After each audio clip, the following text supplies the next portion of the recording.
ಸ್ವರೂಪನಾದ ತಂದೆ, ನಿಮ್ಮ ಪರಿಶುದ್ಧ ನಾಮಕ್ಕೆ ಮಹಿಮೆ ಉಂಟಾಗಲಪ್ಪ. ತಂದೆಯಾದ ದೇವರೇ, ತಂದೆಯಾದ ದೇವರೇ, ನಮ್ಮನ್ನು ಇದುವರೆಗೆ ಕಾಯ್ದು ಕಾಪಾಡಿ ಒಂದು ಜೀವಿತರ ಸಂಕಲಿಟ್ಟು ಎಣಿಸಿದ್ದಕ್ಕಾಗಿ ಸಹ ಧನ್ಯವಾದ ತಂದೆ.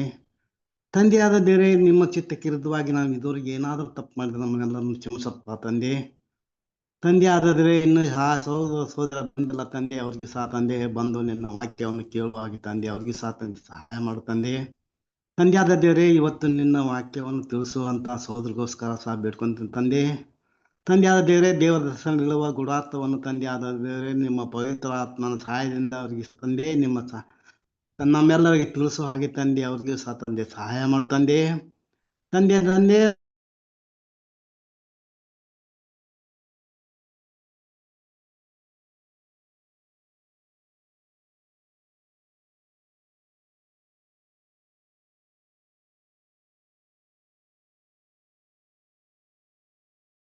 ತಂದೆ, ಈ ಚಿಕ್ಕ ಪ್ರಾರ್ಥನಾ ನಮ್ಮೆಲ್ಲರ ರಕ್ಷಕನು ನಮ್ಮ ರಾಜಾಧಿರಾಜನಾಗಿರುವ ಯೇಸು ಕ್ರಿಸ್ತ ನಾಮದಲ್ಲಿ ಬಿಡುತ್ತೇನೆ ತಂದೆ. ಆಮೇನ್. ಆಮೇನ್. Thank you brother. ತಂದೆ ದೇವರಿಗೂ ಮತ್ತೆ ಅವರ ಮಗನಾದ ಕ್ರಿಸ್ತನು ಕೂಡ ಈ ಒಂದು ವೇಳೆಯಲ್ಲಿ ಕೃತಜ್ಞತೆನ ಹೇಳಿಕೊಂಡು, ಸಹೋದರ ಸಹೋದರಿಯರೇ, ಇವತ್ತು ನಾವು ದೇವದರ್ಶನ ಗೂಡಾರ ಕಂಟಿನ್ಯೂಷನ್ ಮಾಡ್ತಾ ಇದ್ದೀರಿ. ಇದರಲ್ಲಿ ಮುಖ್ಯವಾಗಿ ನಾವು ನೋಡಿದಂತ ಕೆಲವು ಪಾಠಗಳನ್ನ ನೋಡಿದ್ದೀವಿ. ಅದು ಸಬ್ಜೆಕ್ಟ್ ಟಾಪಿಕ್ ಅಂತರ ಮೇಲೆ ಒಂದು ಪಾಠವನ್ನು ನಾವು ನೋಡಿದ್ದೀವಿ. ಸಹೋದರ ಸಹೋದರಿಯರೇ, ಈ ಪಾಠ ನಾವು ನೋಡ್ಬೇಕಾದ್ರೆ ಒಂದ್ ನಿಮಿಷ, ಈ ಪಾಠ ನೋಡ್ಬೇಕಾದ್ರೆ ಸಹೋದರ ಸಹೋದರಿಯರೇ,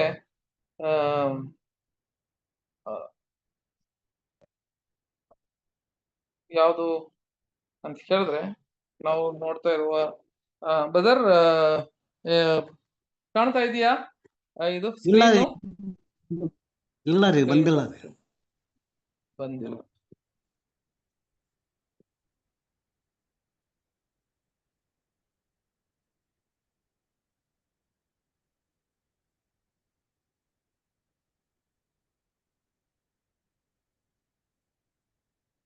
ಈಗ ಕಾಣಿರ್ಬೇಕು ಬ್ರದರ್. ಈಗ ಕಾಣ್ತಾ ಇದಾರೆ. ಈಗ ಕಾಣ್ತಾ ಇದೆಯಾ? ಹೋಗ್ತಾ ಇದ್ದಾರೆ. ಬಂತು.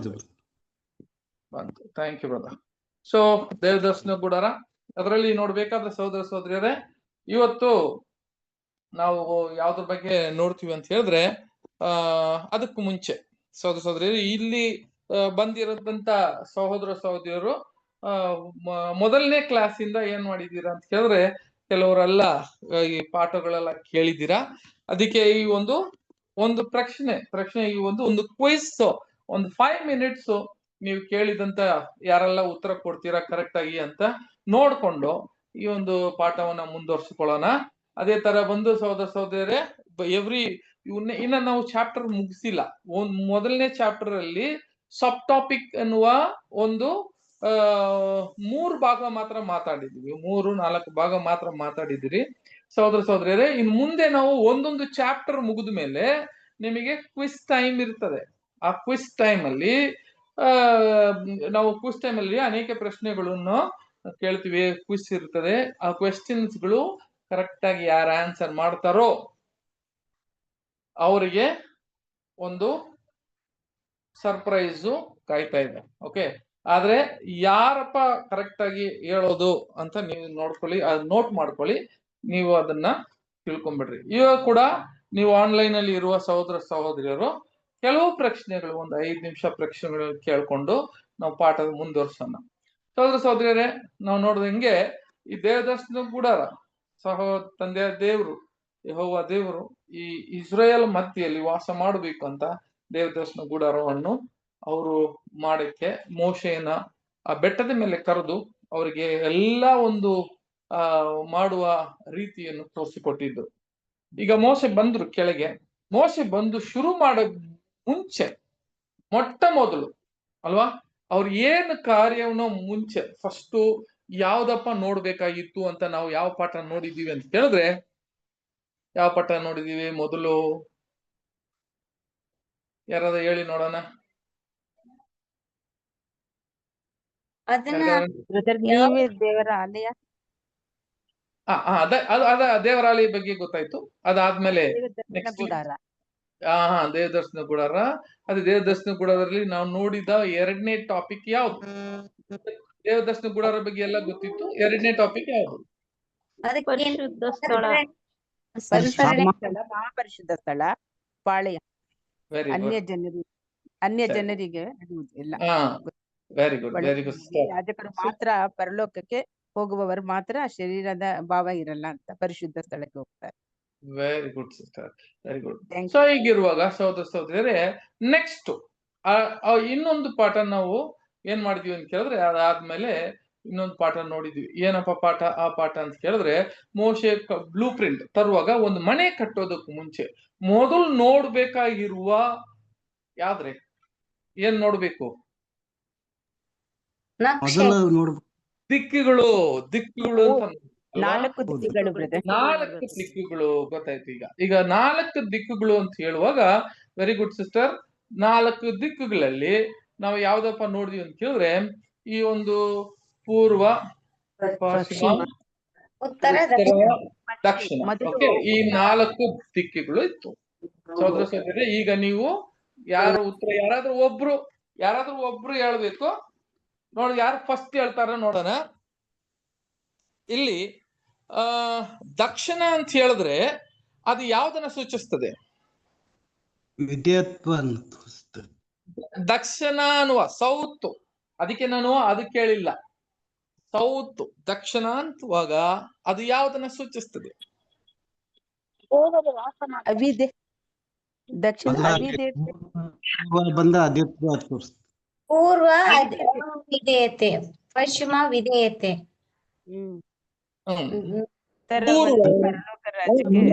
ಪರಿಪೂರ್ಣ ಮನುಷ್ಯ. ಅದಕ್ಕೆ ನೋಡು, ಅದಕ್ಕೆ ಪ್ರಶ್ನೆ ಕೇಳ್ಬೇಕು, ಅದಕ್ಕೆ ಕ್ವಿಜ್ ಅಂತ ಇಟ್ಟಿರೋದು. ನಾನ್ ಏನ್ ಕೇಳ್ತಾ ಇರೋದು ಅಂತ ಕೇಳಿದ್ರೆ, ಪೂರ್ವ ಅದು ಗೊತ್ತಿತ್ತು, ಆಮೇಲೆ ನಾನು ಪೂರ್ವ ದಕ್ಷಿಣ ಬಗ್ಗೆ ಮಾತಾಡ್ಲಿಲ್ಲ. ನಾನ್ ಕೇಳ್ತಾ ಇದ್ದಿದ್ದು ದಕ್ಷಿಣ ಯಾವ್ದಕ್ಕೆ ಹೋಲಿಕೆ? ಆ ದಿಕ್ಕು ಯಾವ್ದಕ್ಕೆ? Very good. ಹಂಗಾದ್ರೆ ಯಾವ್ದಕ್ಕೆ ಅಂದ್ರೆ ಲೋಕ. ಯಾವಾಗ ದಕ್ಷಿಣ ಅನ್ನೋದು ಅದು ಬಂದು ಮ್ಯೂಟ್ ಮಾಡ್ಕೊಳಕ್ ಹೇಳ್ರಿ. ಡಿಸ್ಟರ್ಬೆನ್ಸ್ ಆಗ್ತಾ ಇದೆ. ಯಾರು ಮಾತಾಡಂಗಿದ್ರೆ ಅವ್ರು ದಯವಿಟ್ಟು ಎಲ್ಲ. ಹಂಗಾದ್ರೆ ನಾನು ಏನ್ ಮಾಡ್ತೀನಿ ಅಂತ ಕೇಳಿದ್ರೆ, ಹೆಸರು ಕರೆದು ಕೇಳ್ತೀನಿ ಒಬ್ಬೊಬ್ರನ್ನ. ಓಕೆ, ಅವ್ರು ಹೇಳ್ರಿ ಸಾಕು. ಯಾಕಂದ್ರೆ ಒಬ್ಬೊಬ್ರು ಈಗ ಯಾರು ಅಂತ ಹೇಳಿದ್ರೆ, ನನಗೆ ಇಲ್ಲಿ ನನ್ನ ಸ್ಕ್ರೀನ್ ಓಪನ್ ಮಾಡ್ಬಿಟ್ರೆ ನನಗೆ ಇಲ್ಲಿ ಯಾರಪ್ಪ ಅಂತ ಗೊತ್ತಾಗೋದಿಲ್ಲ. ಅದಕ್ಕೆ ನನ್ನ ಕೆಲವು ಸಿಸ್ಟರ್ಸ್ ಹೇಳುವಾಗ ಸಿಸ್ಟರ್ಸ್ ಮಾತ್ರ ಹೇಳಿ, ಬ್ರದರ್ಸ್ ಅಂತ ಹೇಳುವಾಗ ಬ್ರದರ್ಸ್ ಮಾತ್ರ ಉತ್ತರ ಕೊಡ್ರಿ. Okay, sir. ಹಾಗೆ ಇರುವಾಗ ನಾವು ದಕ್ಷಿಣ ಅಂತ ಹೇಳುವಾಗ ಒಂದು ಸಹೋದರ ಕ್ಲಿಯರ್ ಆಗಿ ಹೇಳಿದ್ರು, ಅದು ಈ ಲೋಕಕ್ಕೆ ಹೋಲಿಕೆ ಆಗ್ತದೆ ಅಂತ ಅದನ್ನ ಹೇಳಿದ್ದಾರೆ. Very good. ಹಾಗಾದ್ರೆ ಉತ್ತರ ಅಂತ ಹೇಳುವಾಗ ಉತ್ತರ ಯಾವ್ದಕ್ಕೆ ಸೂಚನೆ ಆಗ್ತದೆ ಅಂತ ಸಹೋದರಿಗಳು ಯಾರಾದ್ರೂ ಒಬ್ರು ಹೇಳ್ಬೇಕು. ಉತ್ತರ ಯಾವ್ದಕ್ಕೆ ಹೋಲಿಕೆ? ದೇವರು ವಾಸ ಮಾಡೋದು, ಪರಲೋಕ ರಾಜ್ಯಕ್ಕೆ ಆಗುತ್ತೆ. ವಾಸ ಮಾಡುವ ಜಾಗ. Very good. ನೀವು ಹೇಳಿದ್ರೆ ಕರೆಕ್ಟ್.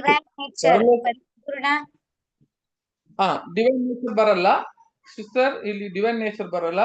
ಸಿಸ್ಟರ್ಸ್ಗಳು ಕರೆಕ್ಟ್ ಆಗಿ ಹೇಳಿದ್ರು. ಒಂದು ದೇವ ವಾಸ ಮಾಡುವ ಒಂದು ಸ್ಥಳ ಅಥವಾ ಪರಲೋಕಕ್ಕೆ ಕೂಡ ಅದು ಹೋಲಿಕೆ ಆಗ್ತದೆ ಅಂತ ನೋಡಿದ್ರು. ಸೊ ಈಗ ನಾವು ದಕ್ಷಿಣ ಅನ್ನೋದು ಸೌತ್, ಅದು ಏನಪ್ಪಾ ಅಂತ ಕೇಳಿದ್ರೆ ಲೋಕಕ್ಕೆ ಅದು ಹೋಲಿಕೆ ಆಗ್ತದೆ. ಉತ್ತರ ಅಂತ ಹೇಳುವಾಗ ಅದು ಪರಲೋಕಕ್ಕೆ ಸಂಬಂಧಪಟ್ಟ ಕಾರ್ಯಗಳು ಅಂತ ನಮಗ್ ಗೊತ್ತಾಯ್ತು. ಅದೇ ತರ ನಮಗೆಲ್ಲರೂ ನೀವು ಹೇಳ್ಬಿಟ್ರಿ, ಪೂರ್ವ ಅಂತ ಹೇಳಿದ್ರೆ ವಿಧಿಯತನ, ಹಂಗ ಅವ್ವಿದ್ಯತನ ಅಂತ ನೀವೆಲ್ಲ ಹೇಳಿದ್ರಿ. ಕರೆಕ್ಟ್. ಅವ್ವಿದ್ಯತನ ಪೂರ್ವ ಅಂತ ಕೇಳಿದ್ರೆ ಅವ್ವಿದ್ಯತನ. ನಾವು ಪೂರ್ವದಿಂದ ಏನಾಗ್ಬೇಕಂದ್ರೆ ಪಶ್ಚಿಮ ಹೋಗ್ಬೇಕಾದ್ರೆ ಅವ್ವಿದ್ಯತನದಿಂದ ವಿಧೇಯತನಕ್ಕೆ ಹೋಗುವಾಗ ಆ ಪಶ್ಚಿಮ ಬಂದು ವಿದ್ಯತನ ಅಂತ ಹೇಳಿದ್ರು. Very good. ನೀವು ಅಟ್ಲೀಸ್ಟ್ ಮನಸ್ಸಲ್ಲಿ ಅದನ್ನ ಇಟ್ಕೊಂಡಿದ್ದೀರಿ. ಅದೇ ತರ ನೆಕ್ಸ್ಟ್ ನಾವು ಯಾವ್ದನ್ನ ನೋಡಿದೀವಿ ನೆಕ್ಸ್ಟ್ ಪಾಠ ಅಂತ ಹೇಳಿದ್ರೆ ಸಹೋದರ ಸಹೋದರಿಯರೇ, ಕಲರ್ಸ್ ಅಲ್ವಾ. ಅದಕ್ಕೆ ನಾನು ಏನು ಕೊಟ್ಟಿಲ್ಲ, ಯಾಕಂದ್ರೆ ಅದನ್ನು ನೋಡಿದ್ವಿ. ಅಲ್ಲಿರುವ ಬಣ್ಣಗಳು, ಈ ದೇವದರ್ಶನ ಗುಡಾರದಲ್ಲಿ ಎಷ್ಟು ಬಣ್ಣಗಳು ಉಪಯೋಗ ಮಾಡಿದ್ರು? ಬ್ರದರ್ಸ್ ಯಾರಾದ್ರೂ ಒಬ್ರು ಹೇಳ್ಬೇಕು. ಅಲ್ಲಿ 3 ಬಣ್ಣ ಇದು ಮಾಡಿ. ಸರಿ ಸಿಸ್ಟರ್ ಹೇಳಿ, ಎಷ್ಟು ಬಣ್ಣ ಯೂಸ್ ಮಾಡಿದ್ರು? 4 colors ಬ್ರದರ್. ವೈಟ್ ಸೇರಿ 4 brother. White 4, red, white, blue brother. 4 ಬಣ್ಣ ಬರುತ್ತೆ. ವರ್ಣ, ರಕ್ತವರ್ಣ, ನೀಲಿ, ಬಿಳಿ. Very good. ಅದೇನೆ ಬ್ರದರ್. ಧೂಮ್ರ ಮತ್ತೆ ರಕ್ತವರ್ಣ, ಬಿಳಿ, ಈ 4 ನೋಡಿ. ಸರಿ, ಹಾಗಾದ್ರೆ ಈ ಒಂದು ನೀಲಿ ಬಣ್ಣ ಯಾವ್ದಕ್ಕೆ ಹೋಲಿಕೆ ಆಗ್ತದೆ? ನೀಲಿ ಬಣ್ಣ ಯಾವ್ದಕ್ಕೆ ಅದು ಹೋಲಿಕೆ ಆಗ್ತದೆ? ಬ್ರದರ್, ಸಾರಿ ಸಿಸ್ಟರ್, ಕೇಳಿಲ್ಲ. ಯಾರಾದ್ರೂ ಒಬ್ರು? ಆಕಾಶಕ್ಕೆ ಬ್ರದರ್. ನೀಲಿ ಬಣ್ಣಕ್ಕೆ ಹೋಲಿಕೆ. ಅಲ್ಲ, ನೀಲಿ ಬಂದು ಆಕಾಶಕ್ಕೆ ಸಂಬಂಧಪಟ್ಟದ್ದು ಗೊತ್ತಾಯ್ತು, ನೀಲಿ ಅಂದ್ರೆ. ಆದ್ರೆ ಆ ನೀಲಿಗೆ ಆ ಒಂದು ಹೋಲಿಕೆ ಇರ್ತದೆ. ಏನಂತ ಹೇಳಿದ್ರೆ, ನೀಲಿ ಆಕಾಶ, ನಂಬಿಕೆ, ಏನು? ನಂಬಿಕೆ. Very good. ಏನಂತ ಕೇಳಿದ್ರೆ, ನೋಡ್ರಿ, ನೀಲಿ ಏನಿಗೆ ಅದು ನೀಲಿ ಯಾವ್ದಕ್ಕೆ ಬಂದು ಅದು ನೋಡಿದ್ರೆ, ನೀಲಿ ಅನ್ನೋದು ಆಕಾಶಕ್ಕೆ ಅದು ಆ ಬಣ್ಣ ಇರುತ್ತೆ. ಆ ಬಣ್ಣ ಆಕಾಶ ಅಂತ ಹೇಳುವಾಗ ನಾವು ಕೀರ್ತನೆಯಲ್ಲಿ ಓದುವಾಗ ಏನ್ ಹೇಳ್ತಾರೆ ಅಂತ ಕೇಳಿದ್ರೆ, ಈ ಆಕಾಶದ ಯಾಕೆ ಒಂದು ಸೂರ್ಯ ಆದ್ಮೇಲೆ ಬೀಳುವಾಗ ಆ ಬಣ್ಣ ಕಾಣುತ್ತೋ, ಅದೇ ತರ ಅದನ್ನ ನಂಬಿಕೆಗೆ ಹೋಲಿಕೆ ಆಗ್ತದೆ. ಜ್ಞಾಪಕ ಇಟ್ಕೊಳ್ಳಿ. ಒಂದ್ ವೇಳೆ ಗೊತ್ತಿಲ್ಲ ಅಂದ್ರೆ ಅದನ್ನ ನೋಟ್ ಮಾಡಿ ಇಟ್ಕೊಳ್ಳಿ. ಮುಂದೆ ಬರುವ ಪಾಠಗಳಲ್ಲಿ ಬಹಳ ಮುಖ್ಯವಾಗಿರ್ತದೆ ಸಹೋದರ ಸಹೋದರಿಯರೇ. ನಿಮಗೆ ಕರೆಕ್ಟ್ ಆಗಿ ಹೇಳೋರು ನಾನು ಎಲ್ಲ ಬರುವಾಗ ಒಂದ್ ದಿವಸ ನಾವು ಚಾಪ್ಟರ್ ಮುಗಿಯುವಾಗ ಎಲ್ಲರೂ ಹೆಸರುಗಳನ್ನ ಕರೆದು ಈ ಕ್ವಶನ್ಸ್, ಈ ಒಂದು ಪ್ರಶ್ನೆಗಳನ್ನ ಕೇಳ್ತೀನಿ. ಆವಾಗ ಕರೆಕ್ಟ್ ಆಗಿ ಹೇಳೋರು ಯಾರು, ಅವರಿಗೆ ಒಂದು ಬಹುಮಾನ ಕಾಯ್ತಾ ಇರ್ತದೆ. ಓಕೆ, ಆಗಿರುವಾಗ ಸಹೋದರ ನೀಲಿ ಅನ್ನುವಾಗ ಅದು ಏನಕ್ಕೆ ಅಂತ ಕೇಳಿದ್ರೆ, ನಂಬಿಕೆ ಅಥವಾ ವಿಶ್ವಾಸ ಅಂತ ನಮ್ಗೆ ಗೊತ್ತು. ಓಕೆ, ಹಾಗಾದ್ರೆ ಧೂಮ್ರ ಅಂದ್ರೆ ಏನರ್ಥ? ರಾಜವಂಶಕ್ಕೆ ಛಾಯೆ ಬ್ರದರ್. Very good brother. ರಾಜವಂಶಗಳು ಅಂತ ಹೇಳಿದ್ರೆ ರಾಜರೀಗ ಅಂತ ಹೇಳಿದ್ರೆ ಆಳ್ವಣಿಕೆ. ಕ್ರಿಸ್ತನು ಕೂಡ ನೋಡ್ತೀವಿ, ಒಂದು ಆಳ್ವಣಿಕೆ, ರಾಜರೀಗ ಇರುವ ಒಂದು ಬಣ್ಣ ಅಂತ ಗೊತ್ತಾಯ್ತು. ಹಂಗಾದ್ರೆ ಬಿಳಿ ಬಣ್ಣ ಯಾವ್ದಕ್ಕೆ ಹೋಲಿಕೆ ಆಗ್ತದೆ? ನೀತಿ, ಪರಿಶುದ್ಧದ್ದು ಬ್ರದರ್. ನೀತಿ ಅಂತ ಹೇಳ್ಬೋದು, ಪರಿಶುದ್ಧಕ್ಕೂ ಕೂಡ ಅದನ್ನ ಹೋಲಿಕೆ ಆಗ್ತದೆ. ಹಂಗಾದ್ರೆ ನೀತಿ, ಪರಿಶುದ್ಧ. ಹಂಗಾದ್ರೆ ರಕ್ತವರ್ಣ ಯಾವ್ದಕ್ಕೆ ಹೋಲಿಕೆ ಆಗ್ತದೆ? ಸ್ಯಾಕ್ರಿಫೈಸ್. ಇದು ಅದು ರಕ್ತವರ್ಣ ಅಂತ ಹೇಳುವಾಗ ಅದು ಯಾವ ಒಂದು ಹುಳ, ಯಾರಿಗಾದ್ರೆ ಜ್ಞಾಪಕ ಇದೆಯಾ? ಯಾವ ಹುಳ, ಅದರ ಹೆಸರೇನು? ಆ ಹುಳದ ಹೆಸರೇನು? ಆ ಒಂದು ರಕ್ತವರ್ಣ ಅಂತ ನಾನು ಹೇಳುವಾಗ, ಆ ರಕ್ತವರ್ಣ ಅಂತ ಅಲ್ಲಿಗೆ ಕೆಂಪು ವರ್ಣ ಅಂತ ಹೇಳ್ದಿರಾ ರಕ್ತವರ್ಣ ಅಂತ ಹೇಳಿದ್ದಾರೆ. ಆ ರಕ್ತದಿಂದ ಅಂತ ಹೇಳುವಾಗ ಅದಕ್ಕೆ ಇಂಗ್ಲಿಷ್ ಅಲ್ಲಿ ಒಂದು ಹುಳವನ್ನು, ಒಂದು ಜೀವಿತವನ್ನು ಅದಕ್ಕೆ ಸಂಬಂಧಪಡಿಸಿ ಮಾತಾಡಿದ್ರು ಅಲ್ವಾ? ಆ ಹುಳ ಯಾವ ಹುಳ ಜ್ಞಾಪಕ ಇದೆಯಾ ಯಾರಿಗಾದ್ರೆ? ಬ್ರದರ್ ಅದ್ರ ಹೆಸರು ಗೊತ್ತಿಲ್ಲ, ಆದ್ರೆ 22 ಮರದಲ್ಲಿ ಅಂಟ್ಕೊಂಡಿರುತ್ತೆ ಬ್ರದರ್, ಅದು ಮರದಲ್ಲೇ ಕಚ್ಕೊಂಡಿರುತ್ತೆ. ಇಂಥದ್ದು ಕೇಳ್ತೀನಿ, ಸ್ಕಾರ್ಲೆಟ್.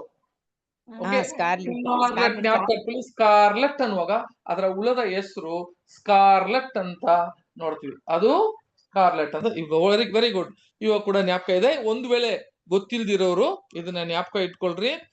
ನೆಕ್ಸ್ಟ್ ಯಾವ್ದಪ್ಪ ನೋಡಿದೀವಿ ಅಂತ ಹೇಳಿದ್ರೆ, ನೆಕ್ಸ್ಟ್ ನಾವು ನೋಡಿದಂತ ಒಂದು ಸಬ್ ಟಾಪಿಕ್ ಯಾವ್ದಪ್ಪ ನೋಡುವಾಗ ಪರ್ಪಲ್ ಆಯ್ತು. ಇವಾಗ ಪರ್ಪಲ್, ರೆಡ್ ನೋಡ್ಬೇಕಾದ್ರೆ ಈ ಒಂದು ನಂಬಿಕೆ, ಆಮೇಲೆ ಆ ಒಂದು ಸ್ಯಾಕ್ರಿಫೈಸ್, ಬಲಿ, ಆದ್ರೆ ಎರಡು ಸೇರಿದ್ರೆ ಮಾತ್ರ ಏನ್ ಸಿಗುತ್ತೆ ಅಂತ ಹೇಳಿದ್ರೆ ಆ ಧೂಮ್ರ ಒಂದು ಕಲರು ಆ ಬಣ್ಣವನ್ನು ಸಿಗ್ತದೆ ಅಂತ ಕೂಡ ನಾವು ನೋಡಿದ್ವಿ. ಸಹೋದರ ಸಹೋದರಿ, ನೆಕ್ಸ್ಟ್ ಯಾವ್ದಪ್ಪ ಅಂತ ಕೇಳಿದ್ರೆ ಲೋಗ ಅಂತ ಬಂದಿವಿ ಅಲ್ವಾ. ಆ ಲೋಗದಲ್ಲಿ ಏನೆಲ್ಲ ಲೋಗ ಇತ್ತು ಅಂತ ಯಾರು ಹೇಳಕ್ಕಾಗತ್ತೆ? ಅದು ಬಂಗಾರ, ಬೆಳ್ಳಿ, ತಾಮ್ರ, ಚಿನ್ನ ಬೆಳ್ಳಿ ತಾಮ್ರ. ಚಿನ್ನ, ಬೆಳ್ಳಿ, ತಾಮ್ರ. ಚಿನ್ನ, ಬೆಳ್ಳಿ, ತಾಮ್ರ. Okay, very good. ಚಿನ್ನ, ಬೆಳ್ಳಿ, ತಾಮ್ರ ಅಂತ. ಹಾಗಾದ್ರೆ ಈ ಚಿನ್ನ ಅಂತ ಹೇಳುವಾಗ ಚಿನ್ನ ಯಾವ್ದಕ್ಕೆ ಹೋಲಿಕೆ ಆಗ್ತದೆ, ಯಾವ್ದಕ್ಕೆ ಹೋಲಿಕೆ ಮಾಡಿದ್ದಾರೆ? ನಂಬಿಕೆ ಚಿನ್ನ gold divine nature. Divine nature, correct. ದಿವ್ಯ ಸ್ವಭಾವ.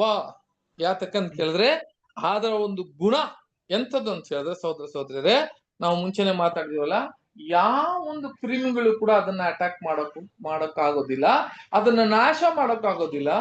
ಒಂದು ವೇಳೆ ಅದನ್ನು ಬೆಂಕಿಯಲ್ಲಿ ಹಾಕಿದ್ರೆ ಕೂಡ ಅದನ್ನ ಸುಟ್ಟಾಕಕ್ ಆಗೋದಿಲ್ಲ ಅಂತ ಹೇಳಿದ್ರೆ ಅದಕ್ಕೆ ಒಂದು ಏನಂತ ಕೇಳಿದ್ರೆ ಅಂತ ಒಂದು ಗುಣವಾಗಿರುವ ಆ ಚಿನ್ನ ಅಮರತ್ವವಾಗಿ ಅದೊಂದು ಹೋಲಿಕೆ ಆಗ್ತದೆ ಅಂತ ನೋಡ್ತೀವಿ. ನೆಕ್ಸ್ಟ್ ಯಾವ್ದಪ್ಪ ಅಂತ ಕೇಳಿದ್ರೆ ನೆಕ್ಸ್ಟ್ ಅಂದ್ರೆ ಬೆಳ್ಳಿ ಬೆಳ್ಳಿ ಬೆಳ್ಳಿ ಹೋಲಿಕೆ ಆಗ್ತದೆ.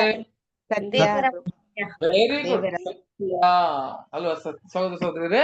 ಇದನ್ನ ಜ್ಞಾಪಕೊಡ್ರಿ. ಯಾರೆಲ್ಲ ಬಂದು ಗೊತ್ತಿಲ್ವೋ ಅದನ್ನ ಜ್ಞಾಪಕ ಮಾಡಿ, ನೀವು ಅದನ್ನ ನೋಟ್ ಮಾಡಿ ಇಟ್ಕೊಳ್ರಿ. ಬರುವ ನೆಕ್ಸ್ಟ್ ಕ್ವಿಸ್ ಬರುವಾಗ ಇವಾಗಾದ್ರೆ ಸ್ವಲ್ಪ ಕೇಳ್ತಾ ಇರ್ತೀನಿ, ಆಮೇಲೆ ಫುಲ್ ಕೇಳ್ತೀನಿ ನಿಮ್ಮನ್ನ. ಅದನ್ನ ನೋಟ್ ಮಾಡಿ ಇಟ್ಕೊಳ್ಳಿ. ಒಂದ್ ವೇಳೆ ಡೈರೆಕ್ಟ್ ಆಗಿ ನಾವು ಮೀಟ್ ಮಾಡೋ ಒಂದು ಪರಿಸ್ಥಿತಿ ಬಂದ್ರೆ ಕೂಡ ಅವತ್ತು ಈ ದೇವದರ್ಶನ ಗುಡಾರದ ಒಂದು ಕ್ವಿಸ್ ಅನ್ನ ನಾವು ಇಟ್ಟಿರ್ತೀವಿ. ಆಮೇಲೆ ಅಲ್ಲಿ ಬಂದು ಸ್ಟಡಿ ಮಾಡ್ಬೇಡ್ರಿ, ಅವಾಗ ನಿಮಗೆಲ್ಲ ಅದು ಉತ್ತರ ಕೊಡ್ಬೇಕು.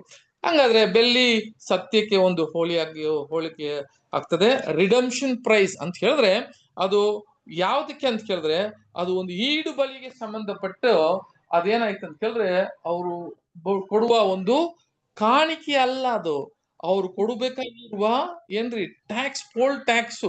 ಆ ಒಂದು ಅವ್ರು ಕೊಡ್ಬೇಕಾಗಿರುವ ಒಂದು ಈಡು, ಸರಿಯಾದ ಈಡು ಅವ್ರು ಏನ್ ಮಾಡ್ಬೇಕು, 20 ವಯಸ್ಸು ಇರೋರು ಎಲ್ಲ ಮೇಲೆ ಅವರು ಒಂದು ಏನ್ ಮಾಡ್ಬೇಕಂತ ಹೇಳಿದ್ರೆ ಒಂದು ಕೇರವನ್ನು ಅವರು 20 ಕೇರಾಸ್ 20 ಕೇರ ಕೊಡ್ಬೇಕು ಅಂತ ಹೇಳಿದ್ರೆ 5 ಶೆಕೆಲ್ ಬೆಳ್ಳಿ ಕೊಡ್ಬೇಕು ಅಂತ ಗೊತ್ತೆ.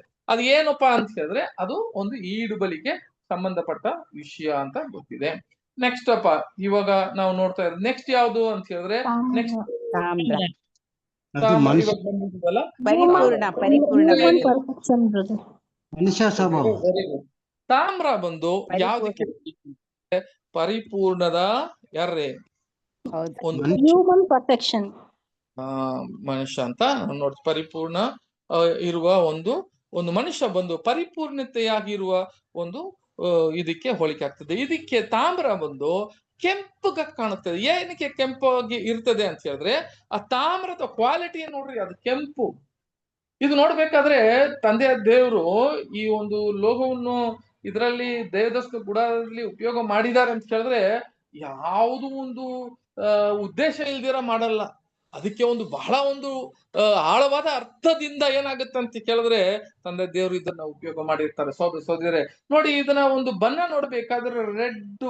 ಹಂಗಾದ್ರೆ ಇದು ಯಾರಿಗೆ ಹೋಲಿಕೆ ಆಗ್ತದೆ ಅಂತ ಕೇಳಿದ್ರೆ ಆಡಮ್ಗೆ ಏನಾಗ್ತದೆ. ಆಡಮ್ ಅಂತ ಕೇಳಿದ್ರೆ ಅರ್ಥ ಏನು?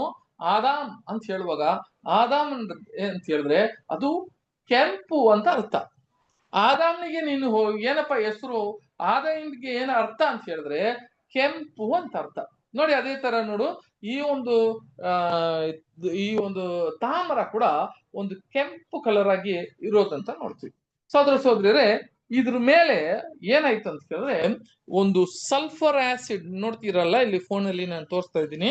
ಒಂದು ಸಲ್ಫರ್ ಆಸಿಡ್ ಏನಾಗುತ್ತೆ ಅಂತ ಕೇಳಿದ್ರೆ ಅದರಲ್ಲಿ ಅಂಟ್ಕೊಳ್ಳುತ್ತೆ ಅಂತ ನೋಡ್ತೀವಿ ಅಲ್ವಾ.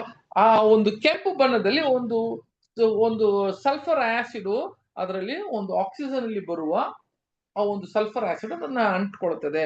ಇದು ಯಾವುದಕ್ಕೆ ಸೂಚನೆಯಾಗಿದೆ ಅಂತ ನಾವು ಲಾಸ್ಟ್ ಟೈಮ್ ನೋಡಿದ್ದು ಅಂತ ಹೇಳಿದ್ರೆ ಪಾಪ ಅಲ್ವರ. ಪಾಪ ಮತ್ತೆ ಏನಂದ್ರೆ ಮರಣ. ಒಂದು ಮನುಷ್ಯನಿಗೆ ಬಂದು ಪಾಪ ನೋಡ್ರಿ, ಈಗ ಏನಾಯ್ತು ಅಂತ ಕೇಳಿದ್ರೆ ಯಾವಾಗ ಆದಾಮನು ದೇವ್ರಿಗೆ ವಿರುದ್ಧವಾಗಿ ಹೋಗಿ ಅವರು ಅವಿಧೇಯತನದಿಂದ ಬೀಳುವಾಗ ಅವರಲ್ಲಿ ಬಂದಿರುವ ಪಾಪ ಅವರಲ್ಲಿ ಅಂಟ್ಕೊಂತು. ಅಲ್ವಾ ಸಹೋದರ? ಈಗ ಪಾಪ ಅಂಟ್ಕೊಂತು ಅಂತ ಹೇಳುವಾಗ ಹೆಂಗೆ ಈ ತಾಮ್ರದಲ್ಲಿ ಆ ಸಲ್ಫರ್ ಆಸಿಡ್ ಅಂಟ್ಕೊಂತದೋ ಅದೇ ತರ ಈ ಪರಿಪೂರ್ಣತೆಯ ಇದ್ದ ಮನುಷ್ಯನ ಮೇಲೆ ಏನ್ ಬಂತಂತ ಕೇಳಿದ್ರೆ ಪಾಪ ಮರಣ ಅವನ ಮೇಲೆ ಬಂದಿತ್ತು. ಈಗ ಈ ತಾಮ್ರದಲ್ಲಿ ಅಂಟ್ಕೊಂಡಿರುವ ಈ ಸಲ್ಫರ್ ಆಸಿಡ್ ಒಳ್ಳೇದ ಕೆಟ್ಟದ ಅಂತ ಹೇಳಿದ್ರೆ ಒಳ್ಳೇದ ಕೆಟ್ಟದ? ಕೆಟ್ಟದ್ರಿ. ಕೆಟ್ಟದು ಬ್ರದರ್. ಕೆಟ್ಟದು. ಹೌದು ಅಲ್ವರ? ಈಗ ಅದು ಕೆಟ್ಟದು ಅಂತ ಒಂದ್ ಕಡೆ ನೋಡ್ತೀವಿ. ಆದ್ರೆ ಸಹೋದರ ಸಹೋದರಿಯರೇ, ನೀವು ನೋಡಿದ್ರೆ ಈ ಕರೆ ಇದೆಯಲ್ಲ, ಇದ್ರ ಮೇಲೆ ಕೂತಿರುವ ಕರೆ, ಅದು ಏನಕ್ಕಪ್ಪ ಕರೆ ಕೂತಿದೆ ಅಂತ ಹೇಳಿದ್ರೆ ಅದ್ರ ಇರುವ ಆ ಲೋಗವನ್ನ ಕಾಪಾಡೋದಕ್ಕೆ ಈ ಕರೆ ಅದ ಮೇಲೆ ಕೂತಿದೆಯಂತೆ. ಆ ನಾಶ ಮಾಡೋದಕ್ಕಲ್ಲ. ಆ ಕರೆ ಏನಕ್ಕೆ ಕೂತಿದೆ, ಅದ್ರ ಮೇಲೆ ಅಂಟ್ಕೊಂಡಿದೆ ಅಂತ ಹೇಳಿದ್ರೆ ಆ ಲೋಗವನ್ನ ಕಾಪಾಡೋದಕ್ಕೆ ಈ ಕರೆ ಕೂತಿದೆಯಂತೆ. ಅಂದ್ರೆ ಅರ್ಥ ಏನು? ನಮ್ಮಲ್ಲಿ ನೋಡು ಪಾಪ ಬಂದಿದೆ, ಈ ನಮ್ಮ ಪಾಪದಿಂದ ಮರಣ ಬಂದಿದೆ. ಈಗ ಈ ಪಾಪ ಒಳ್ಳೇದ ಕೆಟ್ಟದ ಅಂತ ಹೇಳಿದ್ರೆ ಸಹೋದರ ಒಂದ್ ಕಡೆ ಕೆಟ್ಟದು, ತಪ್ಪು ಮಾಡಿ ಬಂದಿದೀವಿ. ಇನ್ನೊಂದ್ ಕಡೆ ಪಾಪ ಅಂತ ನಮಗೆ ಗೊತ್ತಿಲ್ದಿರ ಇದ್ರೆ ಒಳ್ಳೇದು ಯಾವುದು ಅಂತ ನಮಗೆ ಏನಾಗಲ್ಲ, ಗೊತ್ತಾಗೋದೇ ಇಲ್ಲ. ದೇವ್ರು ಯಾರಂತ ಗೊತ್ತಿರಲ್ಲ ನಮಗೆ. ಈ ಒಂದು ಎಕ್ಸ್ಪೀರಿಯನ್ಸ್ ಅನುಭವಗಳೆಲ್ಲ ನಮಗೆ ಏನಾಗ್ತಿಲ್ಲ, ಯಾವುದು ಗೊತ್ತಿರ್ಲಿಲ್ಲ. ದೇವರ ಮಹಿಮೆ ಏನಂತ ಗೊತ್ತಿರೋದಿಲ್ಲ ನಮಗೆ. ಅಂಥದ್ದು ಒಂದು ವಿಷಯದಲ್ಲಿ ನಮ್ಮ ಪಾಪದಲ್ಲಿ ಬಿದ್ದಿರೋದ ಕಾರಣ ಮತ್ತೆ ತಂದೆಯ ದೇವರನ್ನ ನಮ್ಮ ಎಬ್ಬಿಸುವಾಗ ಯಾವ್ದಪ್ಪ ಒಳ್ಳೆ ಕಾರ್ಯಗಳು ದೇವರು ಮಾಡಿರುವ ಆ ಒಳ್ಳೆ ವಿಷಯಗಳು ಪಾಪದಿಂದ ನಾವು ಏನಾಗಿರ್ತೀವಿ ಕಾಪಾಡಿ ತಂದೆಯ ದೇವರು ನಮಗೆ ಆ ಒಂದು ಸ್ಥಾನವನ್ನು ಕೊಡಕ್ಕೆ ಇರುವಾಗ ಪಾಪದಿಂದ ಬಿಡುಗಡೆ ಮಾಡಿದಾರಲ್ಲ, ಆ ಪಾಪದಿಂದ ಎಷ್ಟು ಅನುಭವಗಳನ್ನು ನಾವು ತಿಳ್ಕೊಂಡಿದ್ದೀರಲ್ಲ. ಹಂಗಾದ್ರೆ ಪಾಪ ಒಳ್ಳೇದ ಕೆಟ್ಟದ ಅಂತ ಕೇಳಿದ್ರೆ ಪಾಪ ಒಂದ್ ಕಡೆ ಅದು ನಮಗೆ ಒಳ್ಳೇದಾಗಿ ಇರೋದಿಕ್ಕೆ, ಅದಕ್ಕೆ ನಾವು ದೇವ್ರು ಯಾಕೆ ಏನ್ರಿ ಆ ಪಾಪವನ್ನು ಅನುಮತಿಸ್ತಾರೆ ಅಂತ ನಾವು ಆ ಪಾಠ ಕೂಡ ಕೇಳಿದೀವಿ ಅಲ್ವಾ. ಅಂಥದ್ದು ಸಹೋದರೇ ನಮಗೆ ಅನುಮತಿಸಿರುವ ಕಾರಣ ತಂದೆಯ ದೇವ್ರನ್ನ ತಿಳ್ಕೊಳ್ಳೋದಿಕ್ಕೆ ಅಂದ್ರೆ ಇದು ಒಳ್ಳೇದು ಕೂಡ ಅಂತ ಒಂದ್ ಕಡೆ ನೋಡ್ಬೇಕು. ಸಹೋದರ ಅದು ಮಾತ್ರ ಇಲ್ಲ, ಇದು ಏನಕ್ಕಪ್ಪ ನಾವು ಒಂದು ಪರ್ಫೆಕ್ಟ್ ಹ್ಯೂಮನ್ ಬೀಯಿಂಗ್ ಅಂತ ಹೇಳಿದ್ರೆ ಒಂದು ಪರಿಪೂರ್ಣೆಯ ಒಂದು ಮನುಷ್ಯನಿಗೆ ಏನಕ್ಕಪ್ಪ ನಾವು ಹೋಲಿಕೆ ಮಾಡ್ತೀವಿ, ಏನಕ್ಕೆ ಅಂತ ಹೇಳಿದ್ರೆ ಸಹೋದರಿಯರೇ ಒಂದು ಘಟನೆ ನಡೆಯುತ್ತದೆ. ಎಲ್ಲಿ? ಮೋಶೆ ಇರುವ ಕಾಲದಲ್ಲಿ ಏನಂದ್ರೆ ಒಂದು ಘಟನೆ ನಡೆಯುತ್ತದೆ.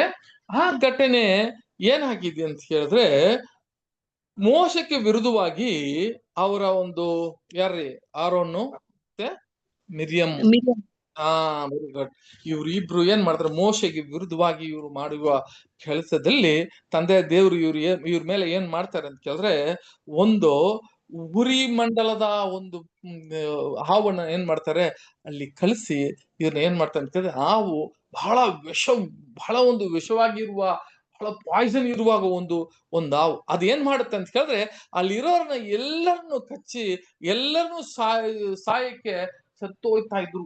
ಅವಾಗ ಮೋಶೆ ಹೋಗಿ ಹೇಳುವಾಗ ತಂದೆಯ ದೇವ್ರೆ ಮನುಷ್ಯರೆಲ್ಲ ಸಾಯ್ತಾರೆ ಅಂತ ಹೇಳುವಾಗ ಆವಾಗ ದೇವ್ರು ಏನ್ ಹೇಳಿದ್ರು, ನಮ್ಮ ಯೆಹೋವ ದೇವ್ರು ಏನ್ ಹೇಳಿದ್ರು, ನೀನು ಒಂದು ಮಾಡು, ನೀನು ಒಂದು ತಾಮ್ರದಿಂದ ಒಂದು ಸರ್ಪವನ್ನು ಮಾಡಿ ಅದು ಆ ಮರದಲ್ಲಿ ಹಾಕಿ ಆ ಮರದಲ್ಲಿ ಹಾಕಿರುವ ಆ ತಾಮ್ರವನ್ನು ಯಾರೆಲ್ಲ ನೋಡ್ತಾರೋ ಅವರೆಲ್ಲ ಈ ಕಚ್ಚಿರುವ ಆ ಸರ್ಪದಿಂದ ಇವರೆಲ್ಲ ಏನಾಗ್ತಾರೆ, ರಕ್ಷಣೆ ಹೊಂದುತ್ತಾರೆ ಅಂತ ಹೇಳಿ ಅವ್ರು ಏನ್ ಹೇಳ್ತಾರೋ ಅವರು ಹೇಳೋದನ್ನ ನೋಡ್ತೀವಿ. ಅದನ್ನ ಓದೋಣ. ಅರಣ್ಯಕಾಂಡದಲ್ಲಿ ಇರುವ ಚಾಪ್ಟರ್ ಅದರಲ್ಲಿ 21ನೇ ಅಧ್ಯಾಯ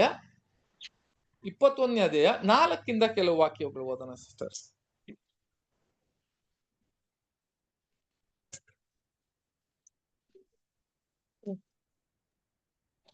ಅರಣ್ಯಕಾಂಡ 4 ಇಸ್ರಾಯೇಲರು ಹೋರ್ ಬೆಟ್ಟದಿಂದ ಹೊರಟು ಏದೋಮ್ಯರ ದೇಶವನ್ನು ಸುತ್ತಿಕೊಂಡು ಹೋಗುವುದಕ್ಕೆ ಕೆಂಪು ಸಮುದ್ರದ ಮಾರ್ಗವಾಗಿ ಪ್ರಯಾಣ ಮಾಡುತ್ತಿರಲು ಮಾರ್ಗಾಯಸದಿಂದ ಅವರಿಗೆ ಬೇಸರವಾಯಿತು.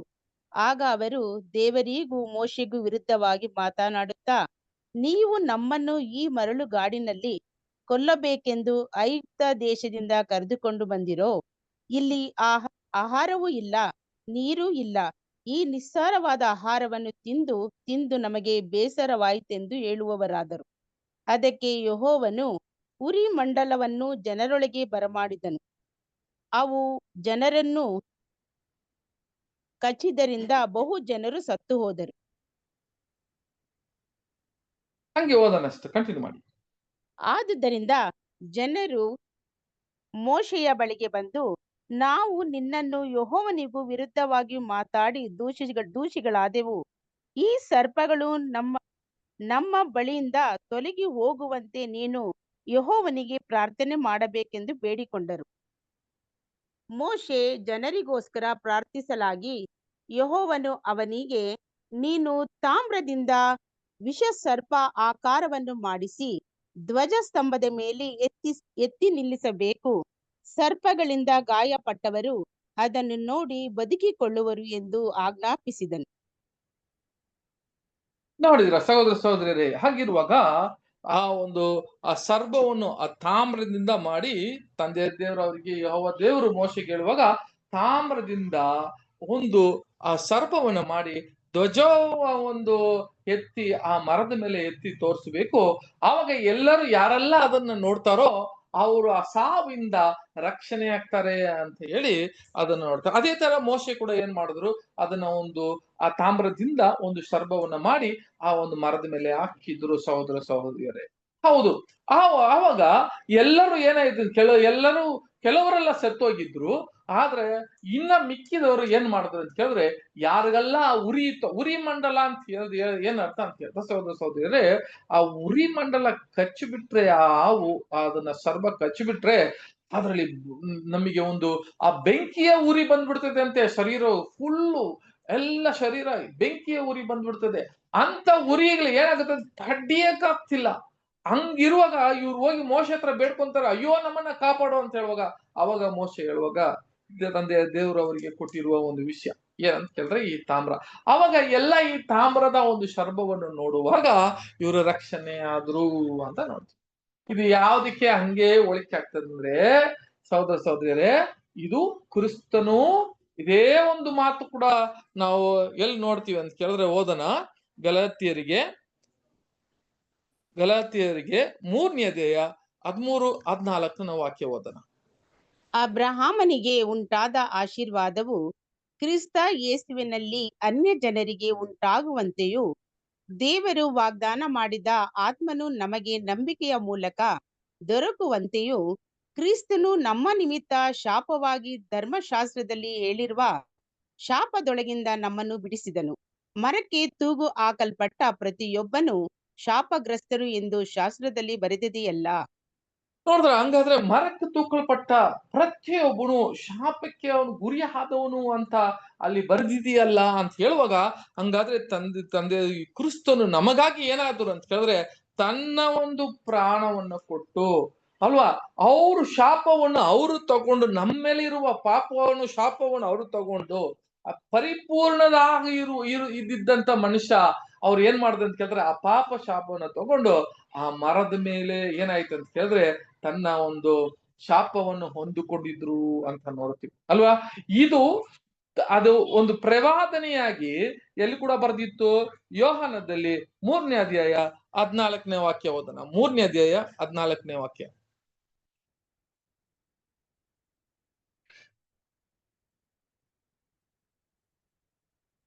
ಯೋಹಾನ 3:14. ಇದನ್ನೆಲ್ಲ ಜನರು ನೋಡಿ ಉಳಿಯಬೇಕೆಂದು ಮೋಶೆಯು ಅಡವಿಯಲ್ಲಿ ಆ ಸರ್ಪವನ್ನು ಎತ್ತರದಲ್ಲಿಟ್ಟ ಹಾಗೆಯೇ ಮನುಷ್ಯ ಕುಮಾರನು ತನ್ನನ್ನು ನಂಬುವವರೆಲ್ಲರನ್ನು ನಿತ್ಯ ಜೀವವನ್ನು ಪಡೆಯಬೇಕೆಂದು ಎತ್ತರದಲ್ಲಿ ತಳ್ಳಲ್ಪಡಬೇಕು. ಸಾಕು. ಹಂಗಾದ್ರೆ ಅಡವಿಯಲ್ಲಿ ಯಾವ ತರ ಮೋಶೆ ಆ ಒಂದು ತಾಮ್ರದ ಒಂದು ಸರ್ಪವನ್ನು ಎತ್ತಿದ್ರೋ ಅದೇ ತರ ಕ್ರಿಸ್ತನು ಕೂಡ ಏನಾಗ್ಬೇಕು ಅಂತ ಕೇಳಿದ್ರೆ ಆ ಮರದ ಮೇಲೆ ಎತ್ತಿದ್ರೆ ಮಾತ್ರ ನಮಗೆ ರಕ್ಷಣೆ. ಹಂಗಾದ್ರೆ ಲೋಕದ ರಕ್ಷಣೆ ನಮಗೆಲ್ಲ ಆದಾಮನಿಂದ ಪಾಪ ಬಂದಿರುವ ಒಬ್ಬೊಬ್ರು ಕೂಡ ಮರಣಕ್ಕೆ ಪಾತ್ರರಾಗಿರುವ ನಾವು ಯಾರನ್ನ ನೋಡಿದ್ರೆ ರಕ್ಷಣೆ ಸಿಗ್ತದೆ ಅಂತ ಕೇಳಿದ್ರೆ ಕ್ರಿಸ್ತನ ನೋಡುವಾಗ. ಯಾವ ಕ್ರಿಸ್ತನ ಅಂತ ಕೇಳಿದ್ರೆ ಆ ಪರಿಪೂರ್ಣತೆಯ ಇದ್ದ ಕ್ರಿಸ್ತನನ್ನು, ಅವರ ಒಂದು ಶಿಲುವೆಯನ್ನು ನಾವು ನೋಡಿ ಅವ್ರ ಬಳಿಗೆ ಬರುವಾಗ ಸಹೋದರ ಸಹೋದರಿಯರೇ ನಮಗೆ ರಕ್ಷಣೆ ಸಿಗ್ತದೆ ಅಂತ ಅದು ಒಂದು ಪ್ರವಾದನೆಯಾಗಿ ಅದು ಹೇಳಿತ್ತು ಅಂತ ಹೇಳ್ತೀವಿ ಸಹೋದರ ಸಹೋದರಿಯರಾಗಿರುವಾಗ ಆ ತಾಮ್ರ ಏನಕ್ಕೆ ಹೋಲಿಕೆ ಆಗ್ತದೆ ಅಂತ ಹೇಳಿದ್ರೆ ಒಂದು ಪರಿಪೂರ್ಣತೆ. ಆದಾಮನು ಅದು ಯಾಕಪ್ಪ ಸರ್ಬ ಅಂತ ಹಾಕಿದ್ದಾರೆ ಅಂತ ಹೇಳುವ ಸಹೋದರ ಸಹೋದರಿಯರೇ, ಏನಕ್ಕೆ ಕ್ರಿಸ್ತನು ಸರ್ಬನ ಅಂತ ಕೇಳಿದ್ರೆ ಹೌದು.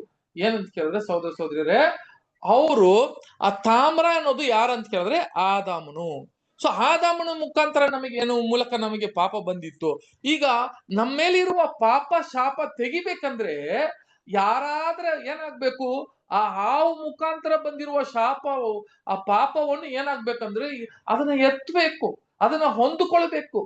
ಹಾಗಾದ್ರೆ ಕ್ರಿಸ್ತನ ಏನಾದ್ರು ಅವರು ಕೂಡ ಒಂದು ಪರಿಪೂರ್ಣತೆ ಮನುಷ್ಯನಾಗಿ ಬಂದು ಆ ಸರ್ಪದ ಮೂಲ ಬಂದಿರುವ ಪಾಪವನ್ನು ಯಾರು ಹೊಂದಿಕೊಂಡಿದ್ರು ಅಂತ ಕೇಳಿದ್ರೆ ಕ್ರಿಸ್ತನನ್ನು ಹೊಂದಿಕೊಂಡಿದ್ರು.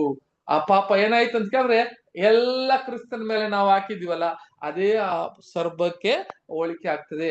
ಅದೇ ತರ ಆದಾಮನು ಹೆಂಗೆ ಒಂದು ಪರ್ಫೆಕ್ಟ್ ಆಗಿದ್ರು, ಅದೇ ತರ ಕ್ರಿಸ್ತನು ಕೂಡ ಆ ಒಂದು ತಾಮ್ರಕ್ಕೆ ಹೋಲಿಕೆ ಅಂತ ಹೇಳಿ ನಾವು ನೋಡ್ತೀವಿ. ಹಂಗಾದ್ರೆ ತಾಮ್ರ ಎನ್ನುವಾಗ ಇಟ್ಸ್ ಏನ್ರಿ ಒಂದು ಪರ್ಫೆಕ್ಟ್ ಹ್ಯೂಮನ್ ಬೀಯಿಂಗ್, ಪರಿಪೂರ್ಣದ ಒಂದು ಮನುಷ್ಯನಿಗೆ ಹೋಲಿಕೆ ಅಂತ ನೋಡ್ತೀವಿ. ಆಗಿರುವ ಸಹೋದರ ಸಹೋದರಿಯರೇ ಅಲ್ವಾ, ಇಲ್ಲಿ ದೇವದರ್ಶನ ಗುಡಾರದಲ್ಲಿ ನೋಡ್ತೀವಿ ಏನಂತ ಕೇಳಿದ್ರೆ ಅಲ್ಲಿದ್ದ ಕೆಲವು ವಸ್ತುಗಳೆಲ್ಲ ಕೂಡ ತಾಮ್ರಗಳಿತ್ತು, ಒಳಗಡೆ ಬಂದು ಎಲ್ಲ ಚಿನ್ನದಲ್ಲಿ ಕೂಡ ಅದು ಇತ್ತು ಅಂತ ನೋಡ್ತೀವಿ. ಸರಿ, ಇವಾಗ ಏನು ಇನ್ನೊಂದು ಟಾಪಿಕ್ ಹೋಗ್ತಾ ಇದೀವಿ. ಇವಾಗ ಇಲ್ಲಿ ತಾಮ್ರದ ಒಂದು ಟಾಪಿಕ್ ಮುಗಿತ್ತು. ನೆಕ್ಸ್ಟ್ ಟಾಪಿಕ್ ಯಾವ್ದಪ್ಪ ಅಂತ ಕೇಳಿದ್ರೆ ಬಹಳ ಮುಖ್ಯವಂತ ಕೂಡ ಅಲ್ವಾ. ಏನು ಅಂತ ಕೇಳಿದ್ರೆ ಈ ದೇವದರ್ಶನ ಗುಡಾರದಲ್ಲಿ ಇವತ್ತದ ಟಾಪಿಕ್ ಯಾವ್ದು ಅಂತ ಕೇಳಿದ್ರೆ ಸಹೋದರ ಸಹೋದರಿಯರೇ, ಇದು ಜಾಲಿ ಮರ ಅಲ್ಲ, ಜಾಲಿ ಮರ ಅಂತ ನೋಡ್ತೀವಿ. ಜಾಲಿ ಮರ ಅಂತ ಹೇಳುವಾಗ ಸಹೋದರ ಸಹೋದರಿ ಇವಾಗೆಲ್ಲ ಎಲ್ಲ ನೋಡ್ತೀವಲ್ಲ, ಇಂಗ್ಲಿಷ್ ಅಲ್ಲಿ ಇದಕ್ಕೆ ಏನ್ ಹೇಳ್ತಾರೆ ಅಂತ ಕೇಳಿದ್ರೆ ಸಿಚ್ಚಿಮ್ ಅಥವಾ ಸಿತಾಯಿ ಅಂತ ಹೇಳ್ತಾರೆ. ಸಿಚ್ಚಿಮ್ ಮರ, ವುಡ್, ಸಿಚ್ಚಿಮ್ ಮರ, ಟ್ರೀ, ಸಿಚ್ಚಿಮ್ ಮರ ಅಂತ ಹೇಳುವಾಗ ಸಿಚ್ಚಿಮ್ ಟ್ರೀ ಅಂತ ನೋಡ್ತೀವಿ. ಅಕಾಸಿಯಾ ಅಂತ ಕೂಡ ಅದಕ್ಕೆ ಕರೀತಾರೆ. ಸಹೋದರ ಸಹೋದರಿಯರೇ, ದೇವದರ್ಶನ ಗುಡಾರದಲ್ಲಿ ಮುಕ್ಕಾಲ್ ಭಾಗ ಅಲ್ಲಿ ನೋಡ್ಬೇಕಾದ್ರೆ ಆ ಸ್ಟ್ರಕ್ಚರ್ ಇಲ್ಲಿ ನೋಡಿದ್ರೆ ನೀವು ಪಿಕ್ಚರ್ ಅಲ್ಲಿ ನೋಡ್ತೀರಿ ಅಲ್ವಾ, ನೋಡ್ಬೇಕಾದ್ರೆ ಅಲ್ಲಿದ್ದ ಒಂದು ಸ್ಟ್ರಕ್ಚರು ಅಂತ ಕೇಳಿದ್ರೆ ಆ ಕಟ್ಟಡ ಮಾಡಿದಾರಲ್ಲ, ಅದ ಎಲ್ಲವೇ ಕೂಡ ಈ ಜಾಲಿ ಮರವನ್ನು ಮೊದಲು ಏನ್ ಮಾಡಿದ್ದಾರೆ, ಒಂದೊಂದು ಕೂಡ ಏನ್ ಮಾಡಿದ್ದಾರೆ, ಹೌದು ಒಂದು ಚೌಕಟ್ಟುಗಳನ್ನ ಮಾಡಿ ಆ ಚೌಕಟ್ಟುಗಳನ್ನು ಮಾಡಿ ಎಲ್ಲ ಕಟ್ಟಿದ್ದಾರೆ. ಫಸ್ಟ್ ಯಾವ್ದ್ರಲ್ಲಿ, ಈ ಮರದಲ್ಲಿ. ಅದು ಕೂಡ ಓದ್ಬಿಡೋಣ ಸಿಸ್ಟರ್, ಅದು ಓದ್ರಿ. ವಿಮೋಚನಾ ಕಾಂಡದಲ್ಲಿ 26ನೇ ಅಧ್ಯಾಯ 15ನೇ ವಾಕ್ಯ.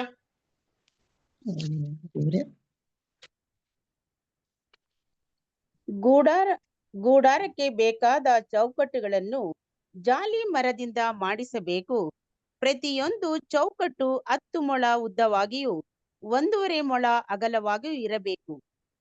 ಹಂಗಾದ್ರೆ ಎಲ್ಲಾ ಚೌಕಟ್ಟುಗಳನ್ನು ಜಾಲಿ ಮರದಿಂದ ಮಾಡಬೇಕು ಅಂತ ಕೊಟ್ಟು ನೋಡ್ರಿ. ಹಂಗಾದ್ರೆ ಈ ದೇವದರ್ಶನ ಗುಡಾರ ಬಂದು ಯಾವ್ದ ಮೇಲೆ ನಿಂತಿದೆ ಅಂತ ಹೇಳಿದ್ರೆ ಎಲ್ಲ ಜಾಲಿ ಮರನೇ ಅಂತ ಹೇಳಿದ್ರೆ ಸಿಚ್ಚಿಮ್ ಟ್ರೀ ನೋಡ್ಬೇಕು. ಅದು ಅಕಾಸಿಯಾ ವುಡ್ ಅಂತ ಹೇಳ್ತಾರೆ, ಆ ಒಂದು ಜಾಲಿ ಮರ ಅಂತ ಅಲ್ಲ.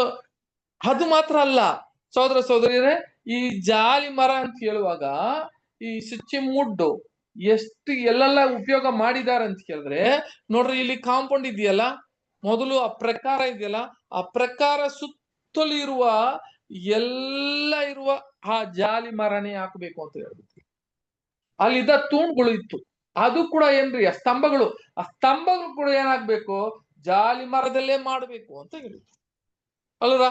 ಆಮೇಲೆ ನೋಡ್ಬೇಕಾದ್ರೆ ಸಹೋದರ ಸಹೋದರಿ ಯಾವ್ದ್ರಿ ನೋಡ್ಬೇಕಾದ್ರೆ ಇಲ್ಲಿ ಯಜ್ಞವೇದಿಯಲ್ಲಿ ಕೂಡ ಮೊದಲು ಏನ್ ಮಾಡ್ಬೇಕು, ಆ ಬಲಿಪೀಠ ಮಾಡ್ಬೇಕು. ಆ ಬಲಿಪೀಠ ಮೊದಲು ಮಾಡ್ಬೇಕಾಗಿರೋದು ತಕ್ಷಣವೇ ಅದನ್ನ ತಾಮ್ರದಲ್ಲಿ ಮಾಡಿಲ್ಲ, ಅದು ಮೊದಲು ಯಾವ್ದ್ರಲ್ಲಿ ಮಾಡಿದ್ರು ಅಂತಂದ್ರೆ ಜಾಲಿ ಮರದಲ್ಲಿ ಆ ಒಂದು ಬಲಿಪೀಠವನ್ನ ಮಾಡಬೇಕು. ಆಮೇಲೆ ತಾಮ್ರದ ತಗಡುಗಳನ್ನ ಹಾಕಿ ಅದನ್ನ ಕ್ಲೀನ್ ಆಗಿ ಅದನ್ನ ಮುಚ್ಚಬೇಕು ಅಂತ ಹೇಳಿದ್ರು. ಅದು ಕೂಡ ವಾಕ್ಯ ಓದ್ಬಿಡೋಣ ಸಿಸ್ಟರ್. ವಿಮೋಚನಾ ಕಾಂಡದಲ್ಲಿ 27ನೇ ಅಧ್ಯಾಯ 1ನೇ ವಾಕ್ಯ. ಯಜ್ಞವೇದಿಯನ್ನು ಜಾಲಿ ಮರದಿಂದ 5 ಮೊಳ ಉದ್ದವಾಗಿಯೂ 5 ಮೊಳ ಅಗಲವಾಗಿಯೂ ಚೌಕವಾಗಿ ಮಾಡಿಸಬೇಕು. ಹಂಗಾದ್ರೆ ಅದರ ಜಾಲಿ ಸಾಕು. ಹಂಗಾದ್ರೆ ಯಜ್ಞ ವೇದಿ ಕೂಡ ಯಾವ್ದ್ರಲ್ಲಿ ಮಾಡ್ಬೇಕಂತ ಕೇಳಿದ್ರೆ ಸಹೋದರ ಸಹೋದರಿಯರೇ, ಇಲ್ಲಿ ನೋಡ್ರಿ, ಮರದಲ್ಲಿ, ಜಾಲಿ ಮರದಲ್ಲಿ ಮಾಡಬೇಕು, ಸಿಚ್ಚಿಮ್ ಟ್ರೀ ಅಂತ ಹೇಳ್ತಾರೆ. ಹಂಗಾದ್ರೆ ಸಹೋದರ ಸಹೋದರಿ, ಇದು ಮಾತ್ರವಲ್ಲ, ಇದು ನೋಡಿ, ದೇವದರ್ಶನ ಗುಡಾರದಲ್ಲಿ ಇದ್ದಿದ್ದಂತ ಎಲ್ಲಾ ವಸ್ತುಗಳು ಕೂಡ ಯಾವ್ದ್ರಲ್ಲಿ ಮಾಡಿದಾರೆ ಅಂತ ಕೇಳಿದ್ರೆ ಈ ಜಾಲಿ ಮರ ಅಂತ ಹೇಳ್ತಾರೆ. ಓಕೆ, ನೋಡ್ರಿ, ಇಲ್ಲಿ ಇನ್ನೊಂದು ಕೂಡ ಯಾವ್ದಪ್ಪ ಅಂತ ಕೇಳಿದ್ರೆ ಮೇಜೆ ಅಲ್ವಾ. ಆ ಮೇಜೆ ಕೂಡ, ರೊಟ್ಟಿಯ ಮೇಜೆ ಕೂಡ ಯಾವ್ದ್ರಲ್ಲಿ ಮಾಡಿದ್ರು ಮೊದಲು ಅಂತ ಕೇಳಿದ್ರೆ ಅದು ಕೂಡ ಓದೋಣ. ವಿಮೋಚನೆ ಖಂಡದಲ್ಲಿ 25ನೇ ಅಧ್ಯಾಯ 23ನೇ ವಾಕ್ಯ. ನೀನು ಜಾಲಿ ಮರದಿಂದ ಮೇಜನ್ನು ಮಾಡಿಸಬೇಕು. ಅದು 2 ಮೊಳ ಉದ್ದವಾಗಿಯೂ 1 ಮೊಳ ಅಗಲವಾಗಿಯೂ 1.5 ಮೊಳ ಎತ್ತರವಾಗಿಯೂ ಇರಬೇಕು. ನೋಡಿದ್ರ, ಹಂಗಾದ್ರೆ ಈ ಜಾಲಿ ಮರದಲ್ಲಿ ಮೇಜೆಯನ್ನು ಮಾಡಬೇಕು. ಮೇಜೆ ಮಾಡಿದ್ಮೇಲೆ, ಜಾಲಿ ಮರದಲ್ಲಿ ಮಾಡಿದ ಮೇಲೆ ಆವಾಗ ಚಿನ್ನದಿಂದ ಒಂದು ತಗಡನ್ನ ಮಾಡಿ, ಆ ತಗಡಿಂದ ಅದನ್ನ ಏನ್ ಮಾಡ್ಬೇಕಂದ್ರೆ ಸುತ್ತಲೂ ಅದನ್ನ ಮುಚ್ಚಬೇಕು ಅಂತ ಹೇಳಿ. ಹಂಗಾದ್ರೆ ಇಲ್ಲಿ ಇದ್ದ ಎಲ್ಲಾ ವಸ್ತುಗಳು ಜಾಲಿ ಮರದಲ್ಲೇ ಮಾಡಿದ್ದಾರೆ ಅಂತ ನೋಡ್ತೀವಿ. ಇದು ಕೂಡ ನೋಡೋಣ. ಈ ಧೂಪಪೀಠ ಅಲ್ವಾ, ಧೂಪಪೀಠ ಕೂಡ ಅದು ಈ ವೇದಿಕೆ, ಧೂಪ ಹಾಕುವ ವೇದಿಕೆ ಕೂಡ ಏನ್ ಮಾಡಿದ್ರು ಅಂತ ಹೇಳಿದ್ರೆ ಜಾಲಿ ಮರದಲ್ಲಿ ಮಾಡಿದ್ರಂತೆ. ಅದು ಕೂಡ ಓದೋಣ. ವಿಮೋಚನ ಖಂಡದಲ್ಲಿ 30ನೇ ಅಧ್ಯಾಯ 1ನೇ ವಾಕ್ಯ. ಸುಗಂಧ ದ್ರವ್ಯಗಳಿಂದ ಧೂಪ ಹಾಕುವುದಕ್ಕೆ ಜಾಲಿ ಮರದಿಂದ ಧೂಪ ವೇದಿಯನ್ನು ಮಾಡಿಸಬೇಕು. ಅದು 1 ಮೊಳ ಉದ್ದವಾಗಿಯೂ 1 ಮೊಳ ಅಗಲವಾಗಿಯೂ ಚೌಕವಾಗಿರಬೇಕು. ನೋಡಿದ್ರೆ, ಹಂಗಾದ್ರೆ ಜಾಲಿ ಮರದಲ್ಲಿ ಈ ಧೂಪ ವೇದಿಯನ್ನು ಮಾಡಬೇಕು ಅಂತ ಹೇಳಿಬಿಟ್ಟು ನೋಡಿದ್ರೆ, ಹಂಗಾದ್ರೆ ಜಾಲಿ ಮರ ಮೊದಲು ಎಲ್ಲ ಅಲ್ಲಿರೋ ವಸ್ತುಗಳು ಬರೀ ಆ 4 ಯಾವ್ದ್ರಿ ಲ್ಯಾಂಪ್ ಅಂತ ಹೇಳುವಾಗ ದೀಪಸ್ತಂಭವನ್ನು ಬಿಟ್ಟು ಎಲ್ಲ ಬಂದು ಅಲ್ಲಿದ್ದ ವಸ್ತುಗಳೆಲ್ಲ ಜಾಲಿ ಮರದಲ್ಲೇ ಮಾಡಬೇಕು, ಆಮೇಲೆ ತಗಡಲ್ಲಿ ಮುಚ್ಚಬೇಕು ಅಂತ ತಂದೆಯ ದೇವರು ಹೇಳಿದ್ರು. ಇದಕ್ಕೆ ಬಹಳ ಒಂದು ದೊಡ್ಡ ಉದ್ದೇಶ ಇದೆ. ಇದಕ್ಕೆ ನೋಡಿ, ಇದು ಕೂಡ ಏನಾಯ್ತು, ಈ ಒಂದು ಧೂಪವೇದಿಯನ್ನು ಕೂಡ ಮಾಡಿದ ಮೇಲೆ ಆಮೇಲೆ ಆ ಒಂದು ಚಿನ್ನದ ತಟ್ಟೆಯನ್ನ ಮಾಡಿ ಅದನ್ನ ಕಂಪ್ಲೀಟ್ ಆಗಿ ಅದನ್ನ ಮುಚ್ಚಬೇಕು ಅಂತ ಕೂಡ ಕೊಟ್ಟಿದ್ರು. ನೆಕ್ಸ್ಟ್ ಯಾವ್ದಪ್ಪ ಅಂತ ಹೇಳಿದ್ರೆ, ಇಲ್ಲಿ ಇದ್ದಂತ ಆ ಮಂಜೇಶ ಪಟ್ಟಿ ಬಹಳ ಮುಖ್ಯ ಅಲ್ಲ. ಆ ಮಂಜೇಶ ಪಟ್ಟಿ ಕೂಡ ಯಾವ್ದ್ರಲ್ಲಿ ಮೊದಲು ಮಾಡಿದ್ರು ಅಂತ ಹೇಳುವಾಗ ಸಹೋದರ ಸಹೋದರಿ, ಅದು ಕೂಡ ಓದ್ಬಿಡೋಣ.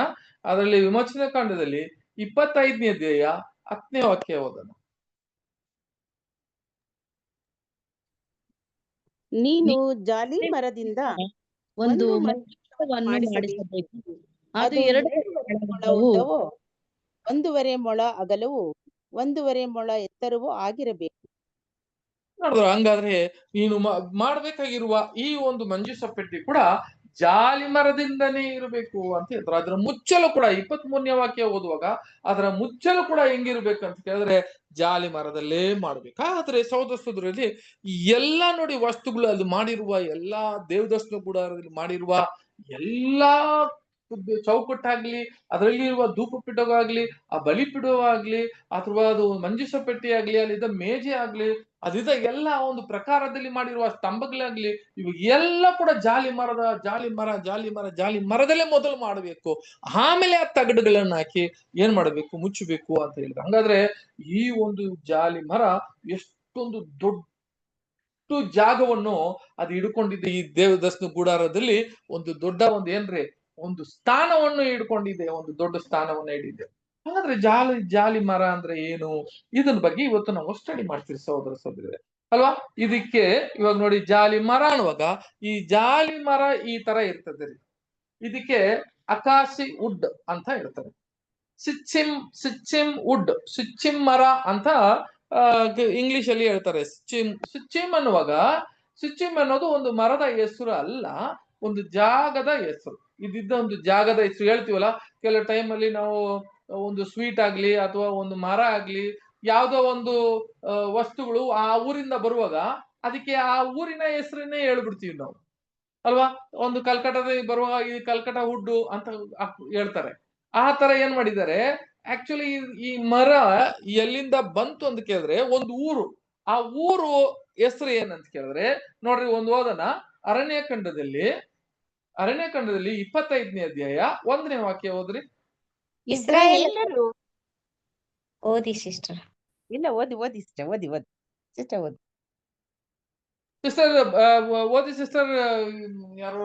ನಮ್ಮ ಇಸ್ರಾಯೇಲ್ ರೇಷ್ಮೆ ಸಿಸ್ಟರ್ ಓದ್ರಿ. ಇಸ್ರಾಯೇಲರು ಸಿಟೇಮಿನಲ್ಲಿ ವಾಸವಾಗಿದ್ದಾಗ ಅವರು ಮೊಹಾಬ್ ಸ್ತ್ರೀಯರೊಡನೆ ನೋಡ, ಹಂಗಾದ್ರೆ ಆ ಇಸ್ರೇಲು ಸಿಚ್ಚಿಮ್ ಅಲ್ಲಿ ವಾಸ ಮಾಡುವಾಗ ಅಂತ ಹೇಳುವಾಗ ಈ ಮರಕ್ಕೆ ಸಿಚ್ಚಿಮ್ ಅಂತಾನೆ ಹೇಳಿದ್ರು. ಆಕ್ಚುಲಿ ನೋಡ್ಬೇಕಾದ್ರೆ ಸಹೋದರ ಸಹೋದರಿಯರೇ, ಈ ಮರ ಬಂದು ಸಿಚ್ಚಿಮ್ ಅಂತ ಹೇಳುವಾಗ ಅದು ಜಾಗದ ಒಂದು ಹೆಸರು. ಇದು ನಿಜವಾದ ಇದು ಒರಿಜಿನಲ್ ಹೆಸರು ಏನಂತ ಕೇಳಿದ್ರೆ ಅಕಾಸಿಯಾ ಅನ್ನುವ ಒಂದು ಮರ. ಇದು ನೋಡಿ ಈ ತರ ಇರ್ತದೆ, ಬುಷ್. ಇದು ನೋಡಿ ಅಕಾಸಿಯಾ ಮರ ಅಂತ ಹೇಳಿದ್ರೆ ಇಲ್ಲಿ ಹಾಕಿದೀನಿ ನೋಡ್ರಿ, ಆ ತರ ಅಕಾಸಿಯಾ ಮರ ಅನ್ನುವಾಗ ಈ ತರ ಇದೆ. ಇದಕ್ಕೆ ಜಾಲಿ ಮರ ಅಂತ ಹೇಳ್ತಾರೆ. ಯಾಕಪ್ಪ ಜಾಲಿ ಮರ ಅಂದ್ರೆ ಅರ್ಥ ಏನು? ಜಾಲಿ ಮರ ಅಂದ್ರೆ ಏನರ್ಥ? ಕನ್ನಡದಲ್ಲಿ ಜಾಲಿ ಮರ ಅಂತ ಏನು ಅಂತ ಹೇಳಿದ್ರೆ ಸಹೋದರ ಸಹೋದರಿ ಇವಾಗ ನೋಡಿದಿರಲ್ಲ, ನೋಡಿ ಆಕ್ಚುಲಿ ಇದು ಯಾವ ತರ ಇರ್ತದೆ ಈ ಮರ ಅಂತ ಹೇಳಿದ್ರೆ, ಇವಾಗ ನೋಡ್ತೀವಿ ನೋಡಿ ಕೆಳಗೆ ನೋಡ್ರಿ. ಇವಾಗ ನೋಡ್ರಿ ಆ ಮರ ಬಂದು ಸಹೋದರ ಸಹೋದರಿಯರೇ ನೋಡಿ, ಅದರ ಇರುವ ಬೀಜಗಳು ಈ ತರ ಇರ್ತದೆ. ಅದರ ಒಂದು ಮೇಲಿದ್ದ ಆ ಕೆಳೆಗಳು ನೋಡ್ಬೇಕಾದ್ರೆ ಕೆಳ ಇಂಥದ್ದು ಹೂವುಗಳೆಲ್ಲ ಬಿಟ್ಟಿರ್ತದೆ. ಆದ್ರೆ ಒಂದು ಗುಂಪು ತರ ಇರ್ತದೆ, ಒಂದು ಗುಂಪು ಹೆಂಗಂದ್ರೆ ಒಂದು ಪುಷ್ ಇದೇ ತರ ಇರ್ತದೆ ಈ ಒಂದು ಅಕಾಸಿಯಾ ವುಡ್, ಈ ಜಾಲಿ ಮರ. ಇದಕ್ಕೆ ಏನಕ್ಕಪ್ಪ ಜಾಲಿ ಮರ ಅಂತ ಹೇಳ್ತಾರೆ ಅಂತ ಕೇಳಿದ್ರೆ, ಅದನ್ನ ಕಟ್ ಮಾಡುವಾಗ ಸಹೋದರ ಸಹೋದರಿಯರೇ ಇದು ನೋಡಿ ಒಂದು ರೈಲಿಂಗ್ಸ್ ಇರ್ತದೆ. ರೈಲಿಂಗ್ಸ್ಗೆ ಜಾಲಿ ಅನ್ನೋದು. ರೈಲಿಂಗ್ಸ್ ಅಂದ್ರೆ ಅದು ಕಟ್ ಮಾಡಿದ್ರೆ ಅದು ಹೆಂಗಿರ್ತದೆ ಅಂತ ಕೇಳಿದ್ರೆ ಒಳಗೆ ಒಂದು ರೈಲಿಂಗ್ಸ್ ಇಲ್ಲಿ ಒಂದು ಆರೆಂಜ್ ಕಲರ್ ಅಲ್ಲಿ ಒಂದು ಸ್ಟ್ರೈಪ್ಸ್ ಇರ್ತದೆ. ಅದಕ್ಕೆ ಜಾಲಿ ಮರ ಅಂತ ಹೇಳಿರ್ತಾರೆ ಸಹೋದರ ಸಹೋದರಿ. ಆ ತರ ನೋಡುವಾಗ ಇಲ್ಲಿಗೆ ನಾವು ಈ ಜಾಲಿ ಮರ ಅಂತ ಇದಕ್ಕೆ ಹೆಸರು ಕೊಟ್ಟಿದ್ದಾರೆ ಸಹೋದರ ಸಹೋದರಿಯರೇ. ಬಹಳ ಮುಖ್ಯವಂತ ಒಂದು ಈ ಮರದ ಒಂದು ಸ್ಪೆಷಲ್ ಏನಪ್ಪಾ ಅಂತ ಹೇಳಿದ್ರೆ ಇದರಲ್ಲಿ ಒಂದು ಗೋಂದ್ ಬರ್ತದೆ ಅಲ್ಲ. ಈ ನೋಡಿ ಈ ಗೋಂದ್ ಅಂತ ಹೇಳಿದ್ರೆ ಗಮ್ ಇದು ಹೌದು. ಇದು ಎಂತ ಒಂದು ಕ್ವಾಲಿಟಿ ಈ ಮರ ಅಂತ ಹೇಳಿದ್ರೆ ಸಹೋದರ ಸಹೋದರಿಯರೇ, ಸ್ಯಾಂಡಲ್ವುಡ್ ಅಂದ್ರೆ ಇದು ಒಂದು ಒಳ್ಳೆ ಒಂದು ಸುಗಂಧ ವಾಸನೆ ಇರ್ತದೆ ಈ ಮರದಲ್ಲಿ. ಒಂದೇ ವಾಸನೆ ಇರ್ತದೆ. ಆ ವಾಸನೆ ಸ್ಯಾಂಡಲ್ವುಡ್ಗೆ ಏನ್ ಹೇಳ್ತಾರೆ ಕನ್ನಡದಲ್ಲಿ? ಗಂಧದ ಮರ. ಗಂಧದ ಮರ. ಆ ಗಂಧ ಅಂತ ಕೇಳುವವರೆಗೆ ಅದು ಸ್ಮೆಲ್ ಅಂತ ಅಲ್ವಾ, ಗಂಧದ ಮರ. ಅದೇ ತರ ಈ ಮರ ಕೂಡ, ಈ ಜಾಲಿ ಮರಕ್ಕೆ ಒಂದು ಗಂಧ ಇರ್ತದೆ, ಒಂದು ಒಳ್ಳೆ ಒಂದು ಸ್ವೀಟ್ ಸ್ಮೆಲ್ ಇರ್ತದೆ ಅಂತೆ ಅಲ್ವಾ. ನೋಡಿ ಇದನ್ನೇ ಏನಕ್ಕೆ ಯೂಸ್ ಮಾಡ್ತಾರೆ ಅಂತ ಕೇಳಿದ್ರೆ, ಒಂದು ಸಾಂಬ್ರಾಣಿ ಎಲ್ಲ ಹಾಕ್ತಿರಲ್ಲ, ಅಷ್ಟೊಂದು ವಾಸನೆ ಇರ್ತದಂತೆ ಇದರಲ್ಲಿ ಬರುವ ಗೋಂದು. ಯಾವ್ದ್ರಲ್ಲಿ? ಜಾಲಿ ಮರದಲ್ಲಿ ಬರುವ ಗೋಂದು ಎಷ್ಟು ಒಂದು ಇದು ಇರ್ತದೆ ಅಂತ ಕೇಳಿದ್ರೆ ಸಹೋದರ ಸಹೋದರಿಯರೇ, ಆ ವಾಸನೆ ಅಷ್ಟೊಂದು ಅಲ್ಲಿ ಇದರಲ್ಲಿ ಹಾಕ್ತಾರೆ. ಎಲ್ಲಿಗೆ? ಧೂಪು ಪೀಠಕ್ಕೆ ಹಾಕುವಾಗ ಒಂದು ಸಾಂಬ್ರಾಣಿಯಲ್ಲಿ ಹಾಕ್ತಾರಲ್ಲ, ಈ ಮರದಾಗ ಒಂದು ಗೋಂದಿ ಅದು. ಅದಕ್ಕೆ ಸಾಂಬ್ರಾಣಿ ಅಂತ ಹೇಳ್ತಾರೆ, ಸಾಂಬ್ರಾಣಿಗಳು ಅಂತ ಬರ್ತದಲ್ಲ. ಬ್ರದರ್ ಅಂಟು ಅಂತಾರ್ರಿ, ನಮ್ ಕಡೆ ಅಂಟು ಅಂತಾರ. ಅಂಟು ಹೌದು, ಗೋಂದು ಅಂತ ಗಮ್ಮು, ಅಂಟು ಕರೆಕ್ಟ್. ಅಂಟು ಕೂಡ ಗಮ್ ಅಂದ್ರೆ ಅಂಟು. ಇದನ್ನ ಈ ಒಂದು ಮರದಲ್ಲಿ ಎತ್ತಾರೆ. ಇದು ಅಷ್ಟೊಂದು ವಾಸನೆ ಇರ್ತದೆ, ಸುಗಂಧ ವಾಸನೆ ಇರ್ತದೆ. ಅದಕ್ಕೆ ಗಾಂಧ ಅನ್ನುವಾಗ ಒಂದು ಸ್ಮೆಲ್ಲು. ನೋಡಿ ಆ ಗಾಂಧದ ಮರದ ಒಂದು ಯಾರ್ರಿ ಫ್ಯಾಮಿಲಿ ಇದ್ದು ಅಂತ ಹೇಳಿದ್ರೆ ಆ ಕುಟುಂಬದ ಒಂದು ಏನ್ರಿ ಈ ಒಂದು ಮರ, ಇಂಥ ಒಂದು ಮರ ಅಂತ ಹೇಳುವಾಗ ಇದು ಕೊಡುವ ಇನ್ನೊಂದು ವಿಷಯ ಅಂತ ಹೇಳಿದ್ರೆ, ಇದಕ್ಕೆ ಎವರ್ ಗ್ರೀನ್ ಮರ ಅಂತ ಹೇಳ್ತಾರೆ. ಎವರ್ ಗ್ರೀನ್ ಮರ ಅಂತ ಹೇಳಿದ್ರೆ ಏನ್ ಗೊತ್ತಾ ಸಹೋದರ ಸಹೋದರಿಯರೇ?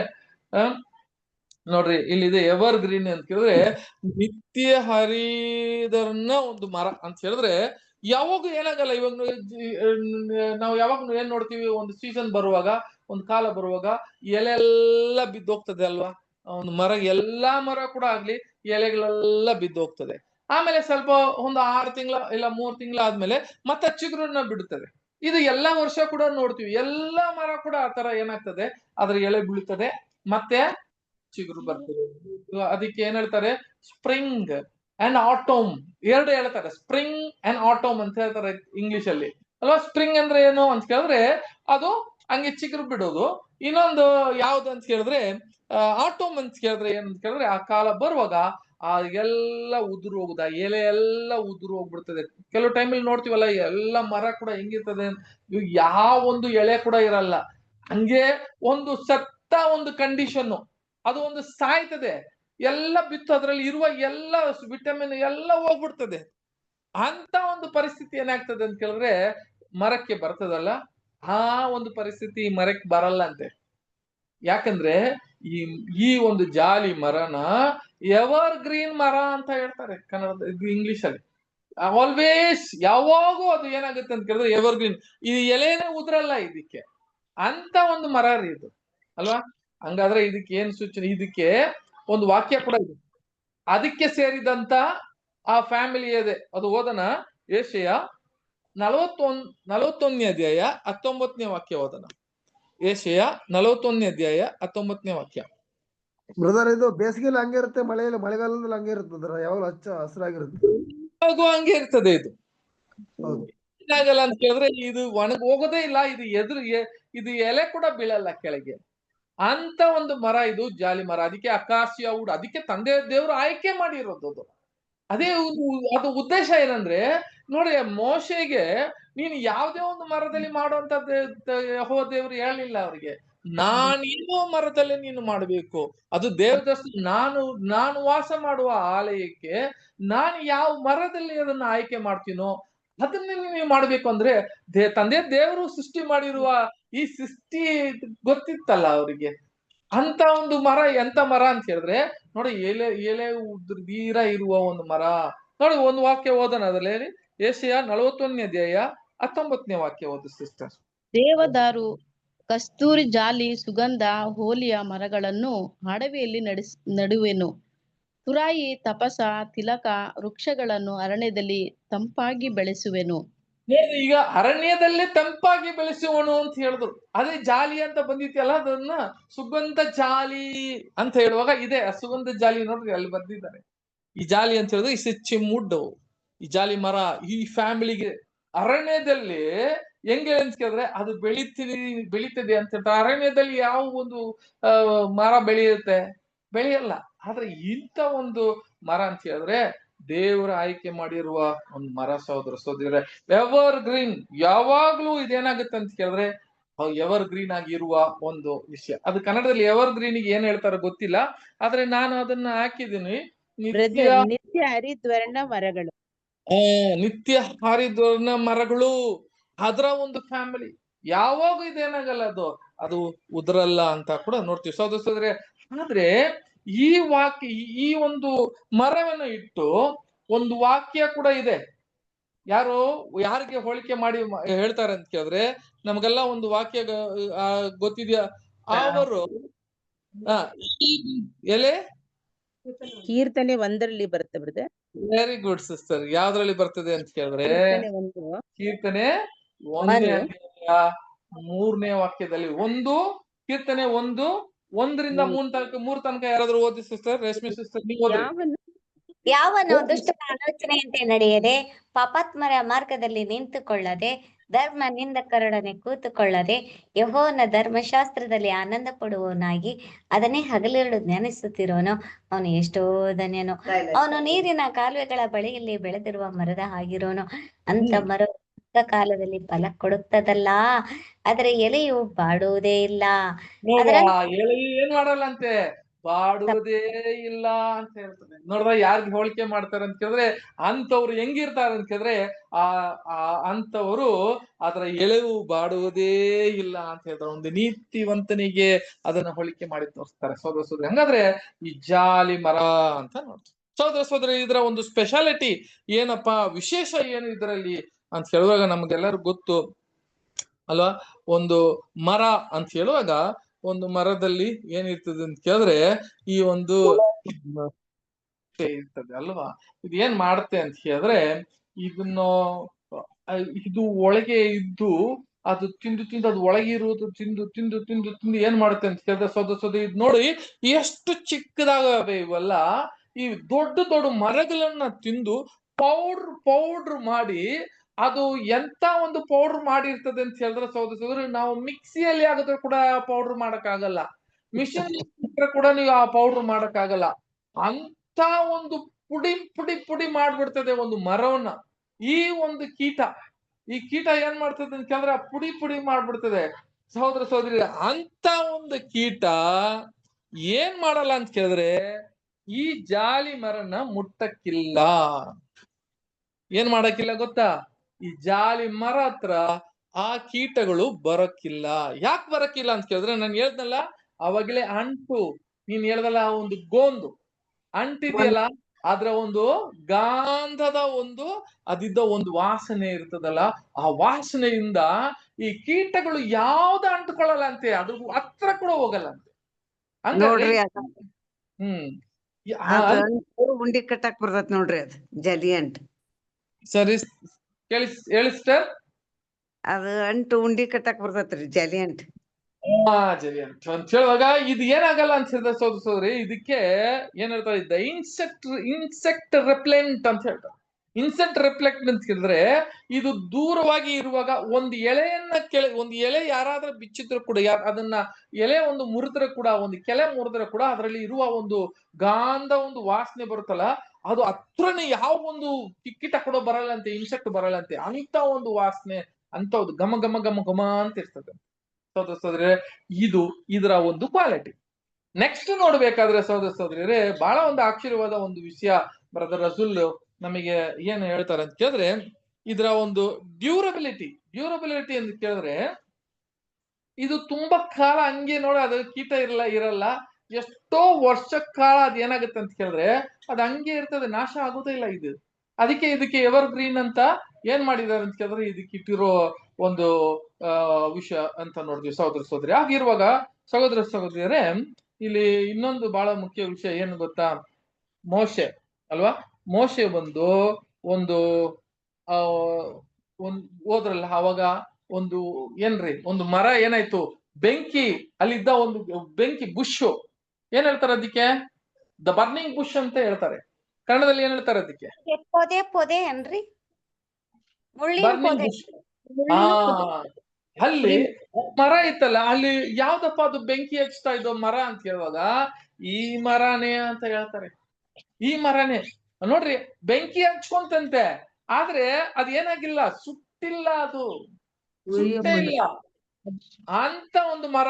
ಮೋಶೆ ಅಲ್ಲಿ ಹೋಗುವಾಗ ಅದನ್ನ ಆ ಮರವನ್ನು ನೋಡಿದ್ರು, ಇದು ಯಾರಕ್ಕೆ ಹೋಲಿಕೆ ಆಗ್ತದೆ ಅಂತ ಕೇಳಿದ್ರೆ ನಮ್ಗೆಲ್ಲರೂ ಗೊತ್ತು. ಆ ಬೆಂಕಿ ಉರಿದು ತಂದೆ ದೇವ್ರು ಯೆಹೋವ ದೇವ್ರು ಅದ್ರ ಮುಖಾಂತರ ಮಾತಾಡಿ, ಯಾರಪ್ಪ ಅಂತ ಕೇಳುವಾಗ ನಾನೇ ಯಾರ್ರಿ, ಅಬ್ರಾಹ್ಮನ ದೇವ್ರು, ಇಸಾಕಿನ ದೇವ್ರು ಅಂತ ಹೇಳಿ, ಯಾಕೋಬನ ದೇವ್ರು ಅಂತ ಹೇಳಿ ಅಲ್ಲಿಂದ ಮಾತಾಡಿದ್ರು ಅಂತ ನೋಡ್ತೀವಿ. ಆ ಮರ ಯಾವ ಮರ ಅಂತ ಕೇಳಿದ್ರೆ ಈ ಜಾಲಿ ಮರನೇ ಅಂತ ರಸೂಲ್ ಕೂಡ ಬರೀತಾರೆ. ಸಹೋದರ ಸಹೋದರಿ, ಇಷ್ಟುವರೆಗೆ ನಾವು ಏನ್ ನೋಡಿದೀವಿ ಅಂತ ಕೇಳಿದ್ರೆ ಇದ್ರಲ್ಲಿ ಇದ್ದಿದ್ದಂತ ಒಂದು ಗುಣಗಳು, ಅಂತ ಒಂದು ವಿಷಯಗಳು, ಗುಣಗಳನ್ನ ನೋಡಿದೀವಿ. ಬಹಳ ಮುಖ್ಯವಂತ ವಿಷಯ ಏನಂತ ಹೇಳಿದ್ರೆ ಸಹೋದರ ಸಹೋದರಿಯರೇ, ಇದು ತೂಕ ಇರಲ್ಲ ಅಂತೆ. ಇದರ ಒಂದು ಕ್ವಾಲಿಟಿ ನೋಡ್ಬೇಕಾದ್ರೆ, ಇದರ ಗುಣ, ಇದು ಎಂತ ವಿಷಯ, ಎಂತ ಒಂದು ಮರ ಅಂತ ಹೇಳಿದ್ರೆ, ಇದನ್ನ ಸರಿಯಾದ ಒಂದು ಟಿಂಬರ್ ಕೊಟ್ಟಿ ಅದನ್ನ ಸೈಜ್ ಆಗಿ ಅಳಗೆಯನ್ನ ಮಾಡಿದ ಮೇಲೆ ಇದನ್ನ ಬಹಳ ಒಂದು ಬಹಳ ತೂಕ ಕಮ್ಮಿ ಅಂತ ಇದು. ಇಲ್ಲಿ ನೋಡಿ, ಅಲ್ಲಿ ಬರ್ದಿದ್ದೀನಿ, ಮೊದಲನೇದು ಇದ್ದ ಗುಣ. ಯಾಕಪ್ಪ ತೂಕ ಕಮ್ಮಿ ಅದಕ್ಕೆ ಅಂತ ಹೇಳಿದ್ರೆ, ಆ ಒಂದು ಯಾವುದೇ ಒಂದು ಮಾಡುವ ವಸ್ತುಗಳಲ್ಲಿ ಮಾಡಿದ್ದಲ್ಲ, ಒಂದು ಆ ಬಲಿಪೀಠ ಮಾಡುವಾಗ ಮತ್ತೆ ಇವ್ರು ಏನ್ ಮಾಡ್ಬೇಕು, ಈ ಬಲಿಪೀಠ ಅಂತ ಹೇಳಿದ್ರೆ ಸಹೋದರ ಸಹೋದರಿ, ಇವ್ರು ಹೊಂದ್ಕೊಂಡು ಹೋಗ್ಬೇಕು. ಎಲ್ಲಿಗೆ? ನಮಗೆಲ್ಲ ಗೊತ್ತಿದೆ, ಯಾವಾಗ ಬಂದು ಆ ಆ ಸ್ತಂಭ ಬರುವಾಗ, ಮೇಘ ಸ್ತಂಭ ಬರುವಾಗ ಇವರೆಲ್ಲ ಏನ್ ಮಾಡ್ಬೇಕಂತ ಅಲ್ಲಿಂದ ಇವರು ಮತ್ತೆ ಪ್ರಯಾಣ ಮಾಡ್ಬೇಕು.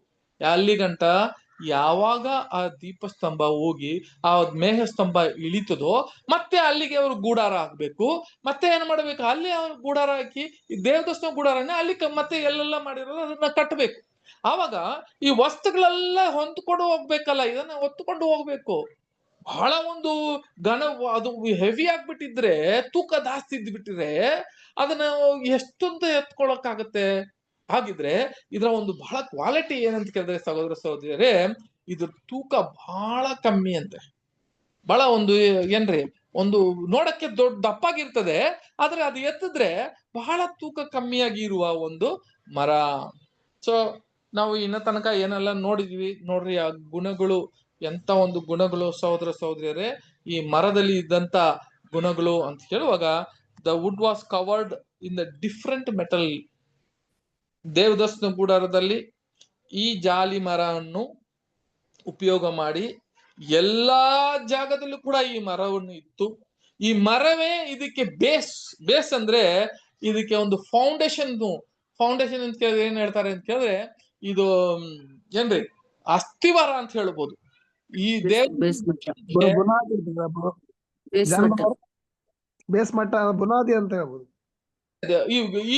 ಇದ್ರಲ್ಲೇ ಅವ್ರು ಏನ್ ಮಾಡಿದ್ರು ಅಂತ ಕೇಳಿದ್ರೆ ಇದನ್ನ ಮಾಡಿದ್ರು ಸಹೋದರ ಸಹೋದರಿ. ಹಂಗಾದ್ರೆ ಈ ಜಾಲಿ ಮರದ ಸ್ಪೆಷಾಲಿಟಿ ನೋಡ್ರಿ, ಇಲ್ಲಿ ಇಂಥದ್ದು ಒಂದು ಹೇಳಿದ್ರು. ನೀವು ಪಾಯಿಂಟ್ ಅನ್ನು ನೋಟ್ ಮಾಡ್ಕೊಬೇಕು. ಮೊದಲನೇದು ಸಹೋದರ ಸಹೋದರಿ, ಈ ಗುಣ ಏನು ಅಂತ ಅಲ್ವಾ? ಹಂಗಾದ್ರೆ ಯಾಕಪ್ಪ ಈ ಜಾಲಿ ಮರನ ಹೋಲಿಕೆ ಮಾಡಿದ್ರು? ಯಾರಿಗೆ ಇದನ್ನ ಹೋಲಿಕೆ ಮಾಡ್ತಾ ಇದ್ದಾರೆ? ದೇವದರ್ಶನ ಗೂಡಾರ ಅಂದ್ರೆ ಏನು? ದೇವದರ್ಶನ ಗೂಡಾರ ಅನ್ನೋದು ಏನಂತ ಕೇಳಿದ್ರೆ ತಂದೆ ಆದ ದೇವರು ವಾಸ ಮಾಡುವ ಒಂದು ಸ್ಥಳ, ದೇವರ ಆಲಯ. ಆಲಯ ಯಾರು ಅಂತ ಕೇಳಿದ್ರೆ ನೀವೇ ಆಲಯ ಅಂತ ಹೇಳ್ತಾರೆ. ನೀವೇ ದೇವರ ಆಲಯ ಅಂತ ಹೇಳಿ, ಈ ಆಲಯಕ್ಕೆ ಬೇಕಾಗಿರುವ ವಸ್ತುಗಳು ಮೊದಲು ಯಾವ್ದು ಬೇಕು ಅಂತ ಕೇಳಿದ್ರೆ ಸಹೋದರ ಸಹೋದರಿಯರೇ, ಈ ಒಂದು ಮರ, ಜಾಲಿ ಮರ ಬೇಕು. ಆ ಮರ ಎಂತದಾಗಿರ್ಬೇಕು ಅಂತ ಕೇಳಿದ್ರೆ ಮೊದಲು ಅದು ತೂಕ ಇಲ್ದಿರ ಬಹಳ ಒಂದು ಏನಾಗಿರ್ಬೇಕು, ತೂಕ ಇಲ್ದಿರ ಇರಬೇಕಾಗಿರುವ ಒಂದು ವಸ್ತಾಗಿರ್ಬೇಕು.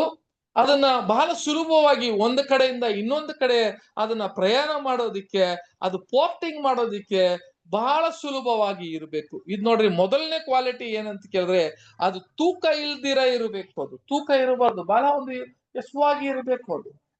ಎರಡನೇದು ಅದಕ್ಕೆ ಮುಖ್ಯವಾಗಿ ಏನಂತ ಕೇಳಿದ್ರೆ ಎವರ್ ಗ್ರೀನ್ ಟ್ರೀ ಅಂತ ಹೇಳಿದ್ರೆ ಅದು ನಿತ್ಯವಾಗಿ ಏನಾಗುತ್ತೆ, ಅದು ಇರ್ತದೆ. ಎಟರ್ನಲ್, ನಿತ್ಯವಾಗಿ ಇರ್ತದೆ. ಎವರ್ ಗ್ರೀನ್, ಯಾವಾಗ ಅದು ಎಳೆ ಉದುರಲ್ಲ ಅಂತ ಒಂದು ಕ್ವಾಲಿಟಿಯಾಗಿ ಇರ್ತದೆ. ಮೂರನೇ ಕ್ವಾಲಿಟಿ ಯಾವ್ದಂತ ಕೇಳಿದ್ರೆ ಅದರಲ್ಲಿ ಇದ್ದದಂತ ಆ ಗಾಂಧ ಅಲ್ವಾ, ಆ ಅಂಟು ಅನ್ನುವಾಗ ಅದು ಗೋಂದ್ ಕೂಡ ಹೇಳ್ತಾರೆ. ಹಂಗಾದ್ರೆ ಅದು ಅಂಟು ಬಹಳ ಒಂದು ಸ್ಮೆಲ್ ಬಹಳ ಮುಖ್ಯ. ಅದು ಕೂಡ ಆ ಸ್ಮೆಲ್ ಇರೋದ್ರಿಂದ ಯಾವ ಒಂದು ಕೀಟ ಕೂಡ ಅದರಲ್ಲಿ ಅಂಟುಕೊಳ್ಳಕ್ಕೆ ಬಿಡಲ್ಲ ಅಂತ ಹೇಳಿ ಅದನ್ನ ಮೂರನೇ ಪಾಯಿಂಟಿಗೆ ಹೇಳ್ತಾರೆ. ನಾಲ್ಕನೇದು ಯಾವ್ದು ಅಂತ ಕೇಳಿದ್ರೆ ಸಹೋದರ ಸಹೋದರಿಯರೇ, ಇಲ್ಲಿಗೆ ಬಹಳ ಮುಖ್ಯವಂತದ್ದು ಇನ್ಸೆಕ್ಟ್ ರಿಪ್ಲೆಂಟ್ ಅಂತ ಹೇಳ್ತಾರೆ. ನೋಡಿ, ಆ ಗಮ್ಗಳು ಅಲ್ಲಿದ್ದ ಒಂದು ಏನ್ರಿ ಅದು ಅಂಟು ಅಂತ ಹೇಳುವಾಗ ಅದು ಸಾಂಬ್ರಾಣಿಗೆ ಒಳ್ಳೆ ವಾಸನೆಗೆ ಉಪಯೋಗ ಮಾಡಿದ್ದು. ಅದೇ ವಾಸನೆ ಏನಾಗುತ್ತೆ ಅಂತ ಕೇಳಿದ್ರೆ ಯಾವ ಒಂದು ಕೀಟನ ಅಂಟ್ಕೊಳ್ದಿರಾ ನೋಡ್ಕೊಂತಿದೆ ಅಂತ ಕೂಡ ನಾವು ನೋಡಿದ್ವಿ. ಸರಿ, ಇವಾಗ ಬಹಳ ಮುಖ್ಯ ಏನಪ್ಪಾ ಇದನ್ನ ಕೇಳಿದ್ರೆ, ದೇವದಾಸನ ಗುಡಾರ ಕಟ್ಟೋದಿಕ್ಕೆ ಮೊದಲು ಈ ಒಂದು ಜಾಲಿ ಮರ ಬಹಳ ಮುಖ್ಯವಾಗಿತ್ತಂತೆ. ಈ ಜಾಲಿ ಮರ ಯಾರಪ್ಪ ಜಾಲಿ ಮರ ಅಂತ ಕೇಳಿದ್ರೆ ಬೇರೆ ಯಾರು ಇಲ್ಲ. ದೇವದಾಸನ ಗುಡಾರ ಕಟ್ಟಬೇಕು, ಆಲಯವನ್ನು ಕಟ್ಟಬೇಕಾದ್ರೆ ಸಭೆಯಾಗಿ ಇರುವ ಕರೆಯನ್ನು ಯಾರೆಲ್ಲ ದೇವರು, ತಂದೆಯ ದೇವರು ಆಯ್ಕೆ ಮಾಡಿದಾರೋ ಅವರ ಮನಸ್ಸು, ಅವರ ಒಂದೊಂದು ಕ್ರಿಯೆಗಳು ಎಲ್ಲ ಎಂತದಾಗಿ ಇರಬೇಕು, ಎಂತ ಒಂದು ಗುಣವಾಗಿ ಇರಬೇಕು ಅಂತ ಕೇಳಿದ್ರೆ ಈ ಜಾಲಿ ಮರದ ಗುಣವಾಗಿ ಇರ್ಬೇಕು. ನೋಡ್ರಿ, ಇದಕ್ಕೆ ಆ ಜಾಲಿ ಮರನ ಹಿಟ್ಟಿನೇ ಏನ್ ಮಾಡಿದ್ರು ಅಂತ ಕೇಳಿದ್ರೆ ದೇವದರ್ಶನ ಗುಡಾರನ್ನ ಕಟ್ಟಿದ್ರು. ಹಂಗಾದ್ರೆ ಈ ಜಾಲಿ ಮರ ಯಾರ್ರಿ ಅಂತ ಕೇಳಿದ್ರೆ ಆ ಮರ ನೀವೇ ಅಂತ ಹೇಳ್ತಾರೆ. ಆದ್ರೆ ಆ ಮರದಲ್ಲಿ ಸಹೋದರ ಸಹೋದರಿಯರೇ ಎಂತ ಮರವಾಗಿ ಇರ್ಬೇಕು ಅಂತ ಹೇಳಿ ಒಂದೊಂದು ಕೂಡ ಒಂದೊಂದು ಪಾಯಿಂಟ್ ನೋಡಿದೀವಲ್ಲ. ಇಲ್ಲಿ ನೋಡ್ರಿ, ನೆಕ್ಸ್ಟ್ ಇದು ಏನಪ್ಪಾ ಅಂತ ಕೇಳಿದ್ರೆ ಸಹೋದರ ಸಹೋದರಿಯರೇ, ಇದಕ್ಕೆ ನೋಡಿ, ಇದನ್ನ ಫಸ್ಟ್ ಮೊದಲು ನೀವು ಅರ್ಥ ಮಾಡಬೇಕು. ಇದಕ್ಕೆ ಏನಂತ ಕೇಳಿದ್ರೆ ನಾನು ಹೇಳ್ದಲ್ಲ, ಇದನ್ನ ಎಟರ್ನಲ್ ಲೈಫ್, ನಿತ್ಯ ಜೀವಕ್ಕೆ ಹೋಲಿಕೆ ಆಗ್ತದೆ. ಇದು ಏನಪ್ಪಾ ಈ ನಿತ್ಯ ಜೀವಕ್ಕೆ ಅಂತ ಕೇಳಿದ್ರೆ ಈ ಮರ ಏನಾಗುತ್ತೆ ಅಂತ ಕೇಳಿದ್ರೆ ತಾನಾಗಿ ಅದು ಸತ್ತೋಗಲ್ಲ ಅಂತೆ. ಫಸ್ಟ್ ಆಫ್ ಆಲ್ ನಾನು ಫಸ್ಟ್ ಹೇಳಿದ್ನಲ್ಲ, it doesn't have A death. ಅದನ್ನ ತಾನಾಗಿ ಅದು ಸತ್ತೋಗಲ್ಲ ಅಂತೆ. ಯಾಕಂದ್ರೆ ಅದು ಎಲೆಗಳೆಲ್ಲ ಬೀಳಲ್ಲ. ಯಾವಾಗ ಎಲೆ ಬೀಳುತ್ತದೆ ಅಂತ ಕೇಳಿದ್ರೆ ಯಾವಾಗಾದ್ರೆ ಕೀಟಗಳು ಬಂದ್ರೆ ಅಥವಾ ಅದರ ಸೀಸನ್ ಬಂದ್ರೆ ಅದು ಬೀಳುತ್ತದಲ್ಲ. ಈಗ ಈ ಕೀಟ ಬರೋದೇ ಇಲ್ಲ ಒಳಗೆ, ಹಂಗಾದ್ರೆ ಈ ಸೌದೆಗಳೆಲ್ಲ ಏನಾಗಲ್ಲ. ಆ ಮರ ಹಂಗೆ ಇರ್ತದೆ, ಲೈಫ್ ಹಂಗೆ ಇರ್ತದೆ. ಎಟರ್ನಲ್ ಲೈಫ್ ಅಂತ ಹೇಳ್ತಾರೆ. ಎಟರ್ನಲ್ ಲೈಫ್ ಅಂತ ಹೇಳುವಾಗ ಸಹೋದರ ಸಹೋದರಿಯರೇ ಏನ್ರಿ ಎಟರ್ನಲ್ ಲೈಫ್ ಅಂತ ಹೇಳುವಾಗ ನಿತ್ಯ ಜೀವ ಅಂತ, ಮಾರ್ಟಲ್ ಲೈಫ್. ತಾನಾಗಿ ಏನಾಗಲ್ಲ ಅಂತ ಕೇಳಿದ್ರೆ ನಾಶವಾಗೋದಿಲ್ಲ ಅಲ್ವರ. ಇದು ತಾನಾಗಿ ನಾಶವಾಗಿದ್ದಿಲ್ಲ. ಆದ್ರೆ ಇದು ಏನಕ್ಕೆ ಹೋಲಿಕೆ ಆಗ್ತದೆ ಅಂತ ಕೇಳಿದ್ರೆ ಸಹೋದರ ಸಹೋದರಿಯರೇ ನೋಡ್ರಿ, ಇದ್ರಲ್ಲಿ ಏನ್ ಇರುತ್ತೆ ಅಂತ ಕೇಳಿದ್ರೆ ಒಂದು ಜೀವ ಇದೆ ಅಂತೆ. ಇದಕ್ಕೆ ಜೀವ ಇದೆಯಾ? ಹೌದು. ಮರಗಳೆಲ್ಲ ಜೀವಂತವಾಗಿ ಇದೆಯಾ ಅಂತ ಕೇಳಿದ್ರೆ ಹೌದು. ತುಂಬಾ ವರ್ಷ ಕಾಲ ಯಾರು ನಂಬ್ತಿರ್ಲಿಲ್ಲ ಅಂತೆ. ಈ ತರ ಏನಂತ ಕೇಳಿದ್ರೆ ಮರಕ್ಕೆ ಜೀವ ಇದೆ ಅಂತ ಕೇಳಿದ್ರೆ ಯಾರು ನಂಬಲಿಲ್ಲ. ಆದ್ರೆ ನಮ್ಮಂಗೆ ಅದು ಕೂಡ ಶ್ವಾಸ ಮಾಡುತ್ತೆ ನೋಡಿ. ಅದು ಏನ್ ಮಾಡುತ್ತೆ, ನಮಗೆ ಕಾರ್ಬನ್ ಡೈಆಕ್ಸೈಡ್ ಅನ್ನ ಎಕ್ಸೈಲ್ ಮಾಡುತ್ತೆ. ನಮಗೆ ಕಾರ್ಬನ್ ಡೈಆಕ್ಸೈಡ್ ಕಾರ್ಬನ್ ಡೈಆಕ್ಸೈಡ್ ನಾವು ಬಿಡುವಾಗ ಅದನ್ನ ಕಾರ್ಬನ್ ಡೈಆಕ್ಸೈಡ್ ಅದು ತಗೊಂತದೆ. ಅದನ್ನ ತಗೊಂಡು ನಮಗೆ ಏನ್ ಕೊಡುತ್ತೆ ಅಂತ ಕೇಳಿದ್ರೆ ಆ ಉಸಿರಾಡುವಾಗ ನಮಗೆ ಆಕ್ಸಿಜನ್ ಕೊಡುತ್ತದೆ. ಹಂಗಾದ್ರೆ ನೋಡಿ, ಅದು ಕಾರ್ಬನ್ ಡೈಆಕ್ಸೈಡ್ ನಮ್ಮಿಂದ ತಗೊಂಡು ಅದು ನಮಗೆ ಏನ್ ಕೊಡುತ್ತೆ, ಆಕ್ಸಿಜನ್ ಕೊಡುವಾಗ ಅದ್ರ ಕೂಡ ಏನಾಗುತ್ತೆ, ಉಸಿರಾಡುತ್ತೆ. ಅದು ಕೂಡ ಉಸಿರು ಇದೆ ಅಂತ ಹೇಳ್ತಾರೆ ಸಹೋದರ ಸಹೋದರಿ. ಅದು ಕೂಡ ನೋಡ್ರಿ, ಅದನ್ನ ಕಡ್ದಾಕಿದ್ರೆ ಮತ್ತೆ ಬೆಳೆಯುತ್ತೆ ಅದು. ನೋಡಿ, ಒಂದು ಉತ್ತರ ಇರುವ ಒಂದು ಜೀವ ಇರುವ ಒಂದು ಮರ, ಅದನ್ನ ಕಡ್ದಾಕಿದ್ರೆ, ಅದನ್ನ ಕಟ್ ಮಾಡಿದ್ರೆ ಮತ್ತೆ ಬೆಳೀತದಂತೆ. ಯಾರು ಹೇಳುದು? ಇಲ್ಲಿ ನೋಡ್ರಿ, ಯೋಬ್ ಹೇಳ್ತಾನೆ. ಅದನ್ನ ಓದನ, ಯೋಬ 14ನೇ ಅಧ್ಯಾಯ 7-8 ಓದನ ಸಿಸ್ಟರ್. ಯೋಬ 14ನೇ ಅಧ್ಯಾಯ 7-8 ವಾಕ್ಯ. ಕಡಿದ ಮರವು ತಾನು ಮೊಳೆಯುವುದನ್ನು ನಿಲ್ಲಿಸದೆ ಮತ್ತೆ ಚಿಗುರುವೆನೆಂದು ನಿರೀಕ್ಷಿಸುತ್ತದಲ್ಲವೇ? ನೆಲದಲ್ಲಿ ಅದರ ಬುಡವು ಮುದಿಯಾದರೂ ಮಣ್ಣಿನಲ್ಲಿ ಬೇರು ಸತ್ತರೂ. ನೋಡಿದ್ರ? ಹಂಗಾದ್ರೆ ಏನಾಗುತ್ತೆ ಅಂತ ಕೇಳಿದ್ರೆ, ಅದು ಕಡಿದ ಒಂದು ಮರವು ಏನಾಗುತ್ತೆ, ತಾನು ಏನಾಗುತ್ತಂತೆ ಮುಳಿಯುತ್ತದೆ ಅಂತ ಹೇಳ್ತಾರೆ. ಅದು ಕಡ್ದಾಕಿದ್ರೆ ಕೂಡ ಮತ್ತೆ ಮೊಳಿತದೆ. ಅದಕ್ಕೆ ಒಂದು ನಂಬಿಕೆ ಇದೆ. ಆದ್ರೆ ನಮಗೆ ಏನಲ್ಲ, ನಾವು ನಮ್ಮನ್ನ ಕಡ್ದಾಕಿದ್ರೆ ನಾವ್ ಏನಾಗಲ್ಲ, ನಾವು ಬೆಳೆಯಲ್ಲ. ಅದಕ್ಕೆ ನೋಡ್ರಿ ಹಂಗ ಹೇಳ್ತಾರೆ, ಅದನ್ನ ಕಡ್ದಾಕಿದ್ರೆ ಕೂಡ ಅದು ಬೆಳೀತದೆ ಅಂತ ಹೇಳ್ತಾರೆ. ಆ ಜೀವವನ್ನು ಏನಾಗಿತ್ತು ಅಂತ ಕೇಳಿದ್ರೆ ಅದೇ ನಿತ್ಯ ಜೀವ ಅಂತ ಹೇಳ್ತಾರೆ ಸಹೋದರ ಸಹೋದರಿಯರೇ.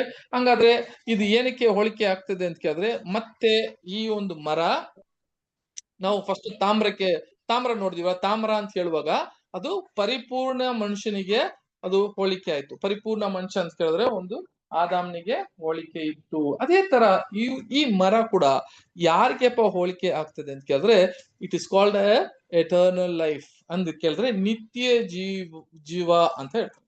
ನಿತ್ಯ ಜೀವಕ್ಕೆ ಅದು ಹೋಲಿಕೆ ಆಗ್ತದೆ ಈ ಮರ. ಯಾರಿಗಪ್ಪ ಕೊಟ್ರು? ಮೊದ್ಲು ನಿತ್ಯ ಜೀವ ಯಾರು ಕೊಟ್ಟಿದ್ರು?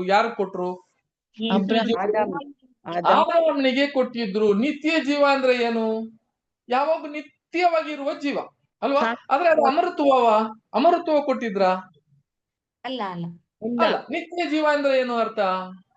ನಿತ್ಯ ವಿಧಿಯರಾತ್ರ ನಿತ್ಯ ಜೀವ. ಅದೇ ನಿತ್ಯ ಜೀವ ಅಂದ್ರೆ ಏನರ್ಥ ಅಂತ ಕೇಳಿದ್ರೆ, ತಾನು ಏನಾಗಲ್ಲ, ಆ ಜೀವವನ್ನು ಏನ್ ಮಾಡಕ್ಕಾಗಲ್ಲ ಅಂತ ಕೇಳಿದ್ರೆ ಅದನ್ನ ಎತ್ತಕ್ಕಾಗೋದಿಲ್ಲ. ತಾನಾಗಿ ಅದು ಸಾಯೋದಿಲ್ಲ. ಆದ್ರೆ ಸಹೋದರ ಸಹೋದರಿ, ಈ ಮರ ಕೂಡ ಅದೇ ತರನೇ ತಾನಾಗಿ ಕೀಟ ಇಲ್ಲ ಮತ್ತೆ ಯಾವ್ದನ್ನು ಇಟ್ಟು ಅದನ್ನ ತಾನಾಗಿ ಸಾಯೋದಿಲ್ಲ. ಆದ್ರೆ ಅದನ್ನ ಏನ್ ಮಾಡ್ಬೋದು ಅಂತ ಕೇಳಿದ್ರೆ, ಯು ಕ್ಯಾನ್ ಡಿಸ್ಟ್ರಾಯ್ ಇಟ್ ಅಂತ ಹೇಳಿದ್ರೆ ಅದನ್ನ ಸುಡ್ಬೋದು, ಸುಟ್ಟುಬಿಟ್ಟು ಅದನ್ನ ಸಾಯಿಸ್ಬೋದು. ಯಾರಾದ್ರೂ ಒಂದು ನಾಶ ಮಾಡಿ ಅದನ್ನ ಏನ್ ಮಾಡ್ಬೋದು, ಅದನ್ನ ಸಾಯಿಸ್ಬೋದು ಹೊತ್ತು ತಾನಾಗಿ ಅದು ಸಾಯಲ್ಲ ಅಂತ ಅರ್ಥ. ಹಂಗಾದ್ರ ಅರ್ಥ ನೋಡ್ಬೇಕಾದ್ರೆ ಅದಕ್ಕೆ ಡಿಫ್ರೆನ್ಸ್ ಬಿಟ್ವೀನ್ ಏನಂತ ಕೇಳಿದ್ರೆ ಸಹೋದರ ಸಹೋದರಿ, eternal life and immortality life ಅಂತ ನಾನು ಇಲ್ಲಿ ಒಂದು ಕೊಟ್ಟಿದ್ದೀನಿ. ನಿತ್ಯ ಜೀವಕ್ಕೂ ಅಮೃತ್ವ ಜೀವಕ್ಕೂ ಏನಿದೆ ವ್ಯತ್ಯಾಸ ಇದೆ. ಆದಾಮನಿಗೆ ನಿತ್ಯ ಜೀವ ಕೊಟ್ಟು ಏನ್ ಮಾಡಿದ್ರು, ಆದಾಮನ ನೀನ್ ಏನ್ ಮಾಡು, ನಿತ್ಯವಾಗಿ ನೀನೇನ್ ಮಾಡು, ಸಂತೋಷವಾಗಿರು. ಆದ್ರೆ ಒಂದು ವಿಷಯ ನಾನು ಏನ್ ಹೇಳ್ತೀನಿ, ಈ ನಡುವಲ್ಲಿ ಇರುವ ನೀನು ಈ ಹಣ್ಣು ಮಾತ್ರ ತಿನ್ನಬೇಡ. ಯಾವಾಗ ದೇವರ ಒಂದು ಆಜ್ಞೆಯನ್ನು ನೀನು ಮೀರ್ತೀಯೋ ಆವತ್ತು ನೀನು ನಾಶ ಆಗ್ತೀಯ ಅಂತ ಹೇಳ್ಬಿಟ್ಟು. ಹಂಗಾದ್ರೆ ಯಾವಾಗ ಅದನ್ನ ಮೀರ್ದಿರ ಇದ್ದು ಬಿಟ್ಟಿದ್ರೆ, ಅವನಲ್ಲಿ ಆ ವಿದ್ಯತ್ತನ ಇದ್ದು ಬಿಟ್ಟಿದ್ರೆ, ಆ ವಿದ್ಯತ್ತನ ಇಲ್ದಿರ ಅವನು ದೇವರನ್ನ ಪ್ರೀತಿಯಲ್ಲಿ ಇದ್ದು ಬಿಟ್ಟು ಆ ಒಂದು ಒಡಂಬಡಿಕೆ ಮೀರ್ದಿರ ಇದ್ದು ಬಿಟ್ಟಿದ್ರೆ ಅವನು ನಿತ್ಯವಾಗಿ ಏನಾಗ್ತಿದ್ದ ಅಂತ ಕೇಳಿದ್ರೆ ಅಲ್ಲಿ ಬಾಳ್ತಿದ್ದ. ಅವನು ಮಾತ್ರ ಇಲ್ಲ, ಆದಾಮನು ಮಾತ್ರ ಇಲ್ಲ, ಅವರಲ್ಲಿ ಬಂದಿರೋ ಸಂತತಿ ನಾವೆಲ್ಲ ಕೂಡ ಇನ್ನ ತನಕ ನಾವ್ ಏನ್ ಮಾಡ್ತಿದ್ವಿ ಅಂತ ಕೇಳಿದ್ರೆ ನಿತ್ಯವಾಗಿ ಇರ್ತಾ ಇದ್ದೆ. ಆದ್ರೆ ಆದಾಮನಿಗೆ ಏನ್ ಮಾಡಿದ್ರು ಆದಾಮನ್ ಅಂತ ಕೇಳಿದ್ರೆ, ತಾನು ಏನು ಗೊತ್ತು ನಮಗೆ ಇಲ್ವಾ? ಅಲ್ಲಿ ಅವ್ವ ಏನು ಮಾಡಿದ್ಲು, ಆ ಹಣ್ಣನ್ನು ತಿನ್ಬೇಡ ಅನ್ನಿದ ಒಂದು ಹಣ್ಣನ್ನು ಇವ್ಳು ಏನ್ ಮಾಡಿದ್ರು ಅಂತ ಕೇಳಿದ್ರೆ ಅವ್ವ ಅದನ್ನ ತಿನ್ನಕ್ ಹೋದ್ರು. ಹೆಂಗೆ ಅಂತ ಕೇಳಿದ್ರೆ ಅಲ್ಲಿದ್ದಂತ ಒಂದು ಸರ್ಪ, ಆ ಸರ್ಪ ಏನ್ ಮಾಡಿತ್ತು ಅಂತ ಕೇಳಿದ್ರೆ ಒಂದೇ ದಿವಸದಲ್ಲಿ ಅವ್ರನ್ನ ವಂಜಿಸ್ಲಿಲ್ಲ. ಅದು ಎಷ್ಟೋ ದಿವಸ ಏನ್ ಮಾಡಿದೆ, ಟ್ರೈ ಮಾಡಿದೆ, ಎಷ್ಟೋ ಪ್ರಯತ್ನ ಪಟ್ಟಿದೆ, ಎಷ್ಟೊಂದು ಕಾಲ ಏನಾಗಿದೆ ಮತ್ತೆ ಮತ್ತೆ ತಿಂದು ಅವ್ರಿಗೆ ಏನ್ ಮಾಡಿದೆ, ನಾನು ಎಷ್ಟೊಂದು ಜ್ಞಾನವಂತ ಅಂತ ತೋರ್ಸ್ಕೊಂಡ ಮೇಲೆ ಅವ್ವ ಎಷ್ಟೋ ಸಾರಿ ಆ ಕಡೆ ಹೋಗಿ ಬಂದಿರ್ಬೋದು, ಅದನ್ನ ನೋಡಿರ್ಬೋದು, ಆದ್ರೆ ಕೂಡ ತಿಂದಿರ್ಲಿಲ್ಲ. ಆದ್ರೆ ಒಂದು ಸಮಯ ಬರುವಾಗ ಆ ಸಮಯವನ್ನು ತಕ್ಕದಾಗಿ ಅದನ್ನ ಉಪಯೋಗ ಮಾಡ್ಕೊಂಬಂಟ ಯಾರಂತ ಹೇಳಿದ್ರೆ ಈ ಸೈತಾನನು ಉಪಯೋಗ ಮಾಡುವ. ಹಾಗಾದ್ರೆ ಅದನ್ನ ತಿಂದ ಮೇಲೆ ಖಂಡಿತ ಏನಾಗಿರ್ಲಿಲ್ಲ ಅಂತ ಕೇಳಿದ್ರೆ ಸಹೋದರ ಸಹೋದರಿಯರೇ, ಇದು ತಿಂದುಬಿಟ್ಟು ಯಾವಾಗ ಆದಾಮನಿಗೆ ಕೊಡುವಾಗ ಆದಾಮನಿಗೆ ಕ್ಲಿಯರ್ ಆಗಿ ಗೊತ್ತಿತ್ತು ಅವನ್ ಏನ್ ಮಾಡ್ತಾ ಇದ್ದ, ಗೊತ್ತಿಲ್ದಿರಾ ಅವನು ವಂಜಿಸ್ಲಿಲ್ಲ. ಯಾರ್ರೀ ವಂಜಿಸಿದ್ದು? ಆದಾಮನ್ನು ವಂಜಿಸ್ಲಿಲ್ಲ. ಯಾರನ್ನ ವಂಜಿಸಿದ್ದು ಅಂತ ಕೇಳಿದ್ರೆ ಸ್ತ್ರೀಯೇ ವಂಜಿಸ್ಬಿಟ್ಲು ಅಂತ ಹೇಳು ಅಲ್ವಾ. ಒಂದು ವಾಕ್ಯ ಕೂಡ ಇದೆಯಲ್ಲ, 1 ತಿಮೋತಿ 2ನೇ ಅಧ್ಯಾಯ 14ನೇ ವಾಕ್ಯ ಏನ್ ಹೇಳುತ್ತೆ? 1 ತಿಮೋತಿಯ 2ನೇ ಅಧ್ಯಾಯ 14ನೇ ವಾಕ್ಯ.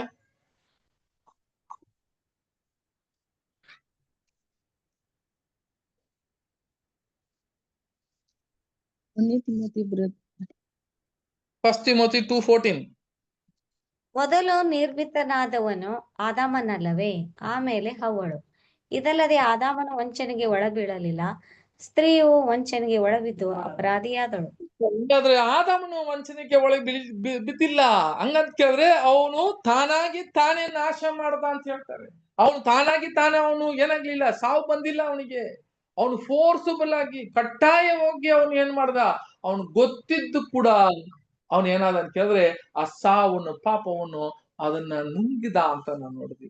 ಹಾಗಾದ್ರೆ ಸಹೋದರ ಸಹೋದರಿಯರೇ, ಯಾವ್ದಕ್ಕೆ ಹೋಲಿಕೆ ಆಗ್ತದೆ ಅಂತ ಕೇಳಿದ್ರೆ ಈ ಮರ ಒಂದು ಪರಿಪೂರ್ಣ ಒಂದು ಮನುಷ್ಯನಿಗೆ ಕೂಡ ಇದು ಹೋಲಿಕೆ ಆಗ್ತದೆ. ಆದ್ರೆ ಎಟರ್ನಲ್ ಲೈಫ್ ಅಂತ ಹೇಳುವಾಗ ಅಂದ್ರೆ ನಿತ್ಯ ಜೀವಕ್ಕೆ ಹೋಲಿಕೆ ಮಾಡ್ತದೆ. ಆದ್ರೆ ಈ ನಿತ್ಯ ಜೀವ ಬಂದು ಅಮರತ್ವ ಅಲ್ಲ. ತಂದೆಯ ದೇವರು ಅವ್ರು ಕೊಟ್ಟಿದ್ದ ಆಶೀರ್ವಾದ ನಿತ್ಯವಾಗಿರೋದಿಕ್ಕೆ. ಯಾವಾಗ ದೇವರ ಒಂದು ವಿರುದ್ಧವಾಗಿ ಹೋಗ್ತೀಯೋ ಅವಾಗ ಏನಾಗ್ತದೆ ಅಂತ ಕೇಳಿದ್ರೆ ಅದು ನಿನ್ನ ಬಿಟ್ಟು ನಿನ್ನ ಪಾಪ ಮರಣ ನಿನಗೆ ಏನಾಗತ್ತೆ ಅಂತ ಕೇಳಿದ್ರೆ ಅದು ನಾಶವಾಗೋದಕ್ಕೆ ಸಾಧ್ಯ ಅಂತ ಹೇಳಿ. ಸಹೋದರ ಸಹೋದರಿ, ಹಾಗಾದ್ರೆ ಕರಪ್ಟಬಲ್ ಅಂಡ್ ಇನ್ಕರಪ್ಟಬಲ್ ಅಂತ. ಕರಪ್ಟಬಲ್ ಎನ್ನುವಾಗ ಏನಂತ ಕೇಳಿದ್ರೆ ನಾಶ ಮತ್ತೆ ನಾಶವಾಗದಿರ ಇನ್ಕರಪ್ಟಬಲ್ ಅಂತ ಒಂದು ವಿಷಯ. ಇದಕ್ಕೆ ನಾವು ಏನ್ ಮಾಡ್ತೀವಿ, ಇನ್ಕರಪ್ಟಬಲ್ ಎನ್ನುವಾಗ ಅಮರತ್ವ ಏನಾಗುತ್ತೆ ಅಂತ ಕೇಳಿದ್ರೆ ಯಾವತ್ತೂ ನಾಶವಾಗುದಿಲ್ಲ. ತಂದೆಯ ದೇವರು ಒಬ್ಬರನ್ನ ಆಯ್ಕೆ ಮಾಡಿ ಅವರಿಗೆ ಅಮರತ್ವ ಕೊಟ್ಟು ಬಿಟ್ರೆ ಅವರು ಕೂಡ ನೆನೆಸಿದ್ರೆ ಮತ್ತೆ ಆ ಅಮರತ್ವನ ತೆಗಿಯಕ್ಕಾಗೋದಿಲ್ಲ. ತಂದೆಯ ದೇವರು ಕೂಡ ಏನ್ ಮಾಡಲ್ಲ ಅಂತ ಕೇಳಿದ್ರೆ ಆ ಅಮರತ್ವದಲ್ಲಿ ಇರುವ ನಾಶ ಮಾಡೋದಿಲ್ಲ. ಹಂಗಂತ ಕೇಳಿದ್ರೆ ಅವ್ರು ನಾಶ ಮಾಡಕ್ಕಾಗೋದಿಲ್ಲ ಅಂತ ಅರ್ಥ ಇಲ್ಲ. ಸಹೋದರ ಸಹೋದರಿ, ತಂದೆಯ ದೇವರು ಕೊಟ್ಟಿದ್ದಂತ ಒಂದು ವಾಕ್ಯ, ಆ ವಾಕ್ಯ ಏನಂತ ಕೇಳಿದ್ರೆ ನಾನು ನಿನಗೆ ಕೊಡುವ ಅಮರತ್ವ ಅಂತ ಹೇಳುವಾಗ ಮತ್ತೆ ಇನ್ನೊಬ್ಬರನ್ನ ಏನ್ ಮಾಡಲ್ಲ, ಅದನ್ನ ನಾಶ ಮಾಡದಿರ ಇಟ್ಟಿರೋದಿಕ್ಕೆ ಅದಕ್ಕೆ ಅಮರತ್ವ ಅಂತ ಅರ್ಥ ಅಂತ ನೋಡ್ತೀವಿ. ಸಹೋದರ ಸಹೋದರಿಯರೇ, ಈಗಿರುವಾಗ ನಾವು ನೆಕ್ಸ್ಟ್ ಹೋಗೋದಕ್ಕೂ ಮುಂಚೆ ನಾವು ಏನ್ ಮಾಡ್ತೀವಿ ಅಂತ ಕೇಳಿದ್ರೆ ಅಲ್ವಾ, ಇಲ್ಲಿಗೆ ನಾವು ಈ ಒಂದು ಪಾಠವನ್ನ ನಿಲ್ಲಿಸ್ತೀವಿ. ಏನಕ್ಕೆ ಅಂತ ಕೇಳಿದ್ರೆ ಇನ್ನ ಒಂದು 15-20 ನಿಮಿಷ ಈ ಪಾಠ ಇರ್ತದೆ. ಇದು ಒಂದು ನೀವು ಕೇಳೋಣ ಅಂತ ಕೇಳಿದ್ರೆ ಇದನ್ನ ಮುಗಿಸೋಣ, ಇಲ್ಲ ಅಂದ್ರೆ ಬರೋ ವಾರ ನಾವು ಇದನ್ನ ಕಂಟಿನ್ಯೂ ಮಾಡೋಣ. ಬರೋ ವಾರ ಕಂಟಿನ್ಯೂ ಮಾಡೋಣ ಅಲ್ವಾ? ಸರಿ, ಓಕೆ. ಈ ವಾರ ಇಲ್ಲಿ ತನಕ ನಾವು ಏನ್ ಮಾಡ್ತೀವಿ ಅಂತ ಕೇಳಿದ್ರೆ ಈ ಮರ ಯಾವ್ದಕ್ಕಪ್ಪ ಮೊದಲು ಯಾರಿಗೆ ಅದು ಅಂತ ಕೇಳಿದ್ರೆ ಅದು ಆದಾಮನು ಮಾತ್ರ ಅಲ್ಲ. ಇದು ನೋಡಿ, ಇದು ಮಾತ್ರ ತಾಮ್ರ ಅಂತ ಹೇಳುವಾಗ ಅದು ಇಬ್ಬರಿಗೂ ಮಾತ್ರ ಅದು ಹೋಲಿಕೆ ಆಗ್ತದೆ. ಯಾರಿಗೆ ಅಂತ ಕೇಳಿದ್ರೆ ಸಹೋದರ ಸಹೋದರಿಯರೇ, ಅದು ಏನ್ರಿ, ಅದು ಆದಾಮನಿಗೆ ಮತ್ತೆ ಕ್ರಿಸ್ತನಿಗೆ ಮಾತ್ರ ಹೋಲಿಕೆ ಆಗುತ್ತೆ. ಆದ್ರೆ ಈ ಮರ ಯಾರಿಗಪ್ಪ ಹೋಲಿಕೆ ಆಗ್ತದೆ ಅಂತ ಕೇಳಿದ್ರೆ ಆದಾಮನು ಮಾತ್ರ ಅಲ್ಲ, ಆದಾಮಲ್ಲಿ ಬಂದಿರುವ ಸಂತತಿ ಎಲ್ಲರಿಗೂ ಅದು ಹೋಲಿಕೆ ಆಗ್ತದೆ. ನಮಗೆಲ್ಲ ಕೂಡ ಏನದೆ, ಈ ಮರ ಯಾರಂತ ಕೇಳಿದ್ರೆ ಈಗ ಆ ಕೀಟ ಬಂದ ಮೇಲೆ, ಆ ಕೀಟ ಅದನ್ನ ಒಳಗೆ ಬಂದ ಮೇಲೆ ನಮ್ಮಲ್ಲಿ ಕೂಡ ಇವೆಲ್ಲ ಏನಿದೆ ಅಂತ ಕೇಳಿದ್ರೆ ಈ ಮರಕ್ಕೆ ಹೋಲಿಕೆ ಮಾಡಿ ತೋರಿಸ್ತಾರೆ, ನಾವು ಯಾರು ಅಂತ ತೋರಿಸ್ತಾರೆ. ನಾವು ಮುಂದಿನ ವಾರದಲ್ಲಿ ಇಲ್ಲಿಂದ ನಾವು ಮತ್ತೆ ಈ ಒಂದು ಪಾಠವನ್ನು ಶುರು ಮಾಡೋಣ. ಸೊ ದೇವರು ಈ ವಾಕ್ಯವು ಕೂಡ ಆಶೀರ್ವದಿಸ್ಲಿ. ಬರೋ ವಾರ ಮತ್ತೆ ಇಲ್ಲಿಂದ ನಾವು ಇದನ್ನ ಕಂಟಿನ್ಯೂ ಮಾಡೋಣ. ಸಹೋದರ ಸಹೋದರಿಯರೇ, ಅದೇ ತರ ಬ್ರದರ್ ಯಾರಿದ್ದಾರೆ ಬ್ರದರ್ ಅಲ್ಲಿ? ಬ್ರದರ್ ಯಾರಾದ್ರೂ ಒಬ್ರು ಪ್ರೇಯರ್ ಮಾಡಿ ಇದು ಪಾಠವನ್ನ ಮುಗಿಸೋಣ. Thank you.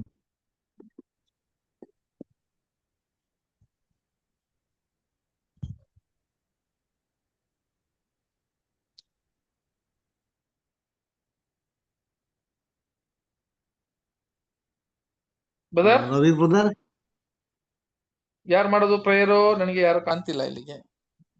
ರವಿ ನಿಮಿಷ. ಬ್ರದರ್. ರವಿ ಬ್ರದರ್ ಮಾಡಿ. ಓಕೆ ಬ್ರದರ್, ಮಾಡ್ತೀನಿ. ಪ್ರಾರ್ಥನೆ ಮಾಡಿಕೊಳ್ಳೋಣ.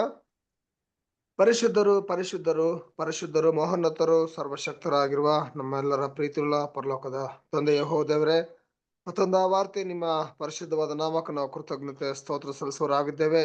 ತಂದೆಯ ದೇವರೇ, ನಮ್ಮೆಲ್ಲರನ್ನು ಕೂಡ ನೀನು ನೆನಪು ಮಾಡಿಕೊಂಡು ಈ ಸಂಜೆ ವೇಳೆಯಲ್ಲಿ ಒಟ್ಟಾಗಿ ಸೇರಿಸಿ ಈ ದೇವದರ್ಶನದ ಗುಡಾದ ವಿಷಯವಾಗಿ ಅನೇಕ ಸತ್ಯಗಳನ್ನು ದೇವರೇ ಈ ದಿನ ನಮಗೆ ಸಹೋದರ ಮುಖಾಂತರವಾಗಿ ತಿಳಿಯಪಡಿಸಿಕೊಟ್ಟಿದ್ದಕ್ಕಾಗಿಯೂ ದೇವರೇ ನಿಮಗೆ ಕೃತಜ್ಞತೆ ಸಲ್ಲಿಸುವರಾಗಿದ್ದೇವೆ. ತಂದೆ, ಇದೇ ರೀತಿಯಾಗಿ ಮುಂದಿನ ವಾರದಲ್ಲಿ ಕೂಡ ಇದು ಮುಂದಿನ ಒಂದು ಉಳಿದ ಭಾಗವನ್ನು ಕೂಡ ದೇವರೇ ನಾವು ಇದೇ ರೀತಿಯಾಗಿ ಎಲ್ಲರೂ ಸೇರಿ ಆ ಮರದಲ್ಲಿರುವಂತಹ ಅನೇಕ ಗುಣಗಳನ್ನು ಸ್ವಭಾವಗಳನ್ನು ದೇವರೇ ಈ ದಿನ ಮತ್ತು ಮುಂದಿನ ದಿನ ನಾವು ಕಲೀಲಿಕ್ಕೆ ನಮ್ಮೆಲ್ಲರಿಗೂ ಕೂಡ ಸಹಾಯ ಮಾಡಿದ್ದೇವೆ. ತಂದೆ ದೇವರೇ, ನಮ್ಮ ಸಹೋದರರಾದಂತಹ ಜಾನ್ ರಾಡ್ ಬ್ರದರ್ನು ಕೂಡ ವಿಶೇಷವಾಗಿ ನೀವು ಉಪಯೋಗಿಸಿಕೊಂಡಿದ್ದಕ್ಕಾಗಿ ಅವರಿಗೆ ನಿಮ್ಮ ಪವಿತ್ರಾತ್ಮನ ಶಕ್ತಿಯನ್ನು ಕೊಟ್ಟು ನಡೆಸಿಕೊಟ್ಟಿದ್ದಕ್ಕಾಗಿ ತಂದೆ ದೇವರೇ ನಿಮಗೆ ಕೃತಜ್ಞತೆ ಸಲ್ಲಿಸ್ತೇವೆ. ಅವ್ರ ಕೂಟವನ್ನು ಕೂಡ ಆಶೀರ್ವಾದ ಮಾಡ್ರಿ. ಈಗ ಈ ಕೂಟಕ್ಕೆ ಬಂದಿರುವಂತ ಮತ್ತು ಬರದೇ ಇರುವಂತ ಎಲ್ಲಾ ಸಹೋದರಗಳನ್ನು ಕೂಡ ವಿಶೇಷವಾಗಿ ಆಶೀರ್ವದಿಸಿ ಎಲ್ಲರೂ ಕೂಡ ಮುಂದಿನ ದಿನಗಳಲ್ಲಿ ನಾವು ಇನ್ನು ಕಲಿತು ನಿಮ್ಮ ಒಬ್ಬನೇ ಮಗನಾಗಿರುವಂತಹ ಕ್ರಿಸ್ತನ ಹೆಜ್ಜೆಜಾಡಿನಲ್ಲಿ ಗುಣ ಸ್ವಭಾವಗಳಲ್ಲಿ ಈ ಲೋಕದಲ್ಲಿ ನಾವು ಜೀವಿಸುವಂತೆ ನಮಗೆ ಸಹಾಯ ಮಾಡ್ರಿ. ಎಲ್ಲ ಪ್ರಾರ್ಥನೆಯನ್ನ ನಿಮ್ಮ ಪ್ರೀತಿಯ ಒಬ್ಬನೇ ಮಗನು ನಮ್ಮೆಲ್ಲರ ಒಡೆಯನು ವಿಮೋಚಕನಾಗಿರುವ ನಜರೇತಿನ ಯೇಸು ಕ್ರಿಸ್ತನ ಪರಿಶುದ್ಧವಾದ ನಾಮದಲ್ಲಿ ಪ್ರಾರ್ಥಿಸಿ ಬೇಡಿ ಹೊಂದಿಕೊಂಡಿದ್ದೇವೆ ನಮ್ಮ ಪರಲೋಕದ ತಂದೆಯೇ. ಆಮೇನ್. Thank you brother. ಆಮೆನ್. ಆಮೆನ್ brother. Thank you brother. Ravi brother. Thank you good night. Good night. Thank you brother. Good night ಎಲ್ಲ ಬ್ರದರ್. Brother Basavaraj brother. ಸಿಸ್ಟರ್ಗೆ ಥ್ಯಾಂಕ್ ಯು. ನಮಸ್ತೆ. ಕಾರ್ತಿಕ್ ಬ್ರದರ್. ನಮಸ್ತೆ. ನಮಸ್ತೆ ಸಿಸ್ಟರ್. ನಮಸ್ತೆ ಬ್ರದರ್. ಕಾರ್ತಿಕ್ ಬ್ರದರ್. ನಮಸ್ತೆ Prasanna brother. Thank you brother. ನಮಸ್ತೆ brother. Night all brother. Thank you sister. Thank you sister. ನಮಸ್ತೆ sister. ನಮಸ್ತೆ ಸಿಸ್ಟರ್. ರೇಷ್ಮಾ ಸಿಸ್ಟರ್ ನಮಸ್ತೆ. ಎಲ್ಲರಿಗೂ ನಮಸ್ತೆ. ನಮಸ್ತೆ ಮುಂದಿನ ವಾರ ನಾವೆಲ್ಲ ನೋಡೋಣ ರೀ. Brother. Bye. Brother, good evening, brother. Good evening. Thank you so much, brother. Join. Good night, brother. Namaste.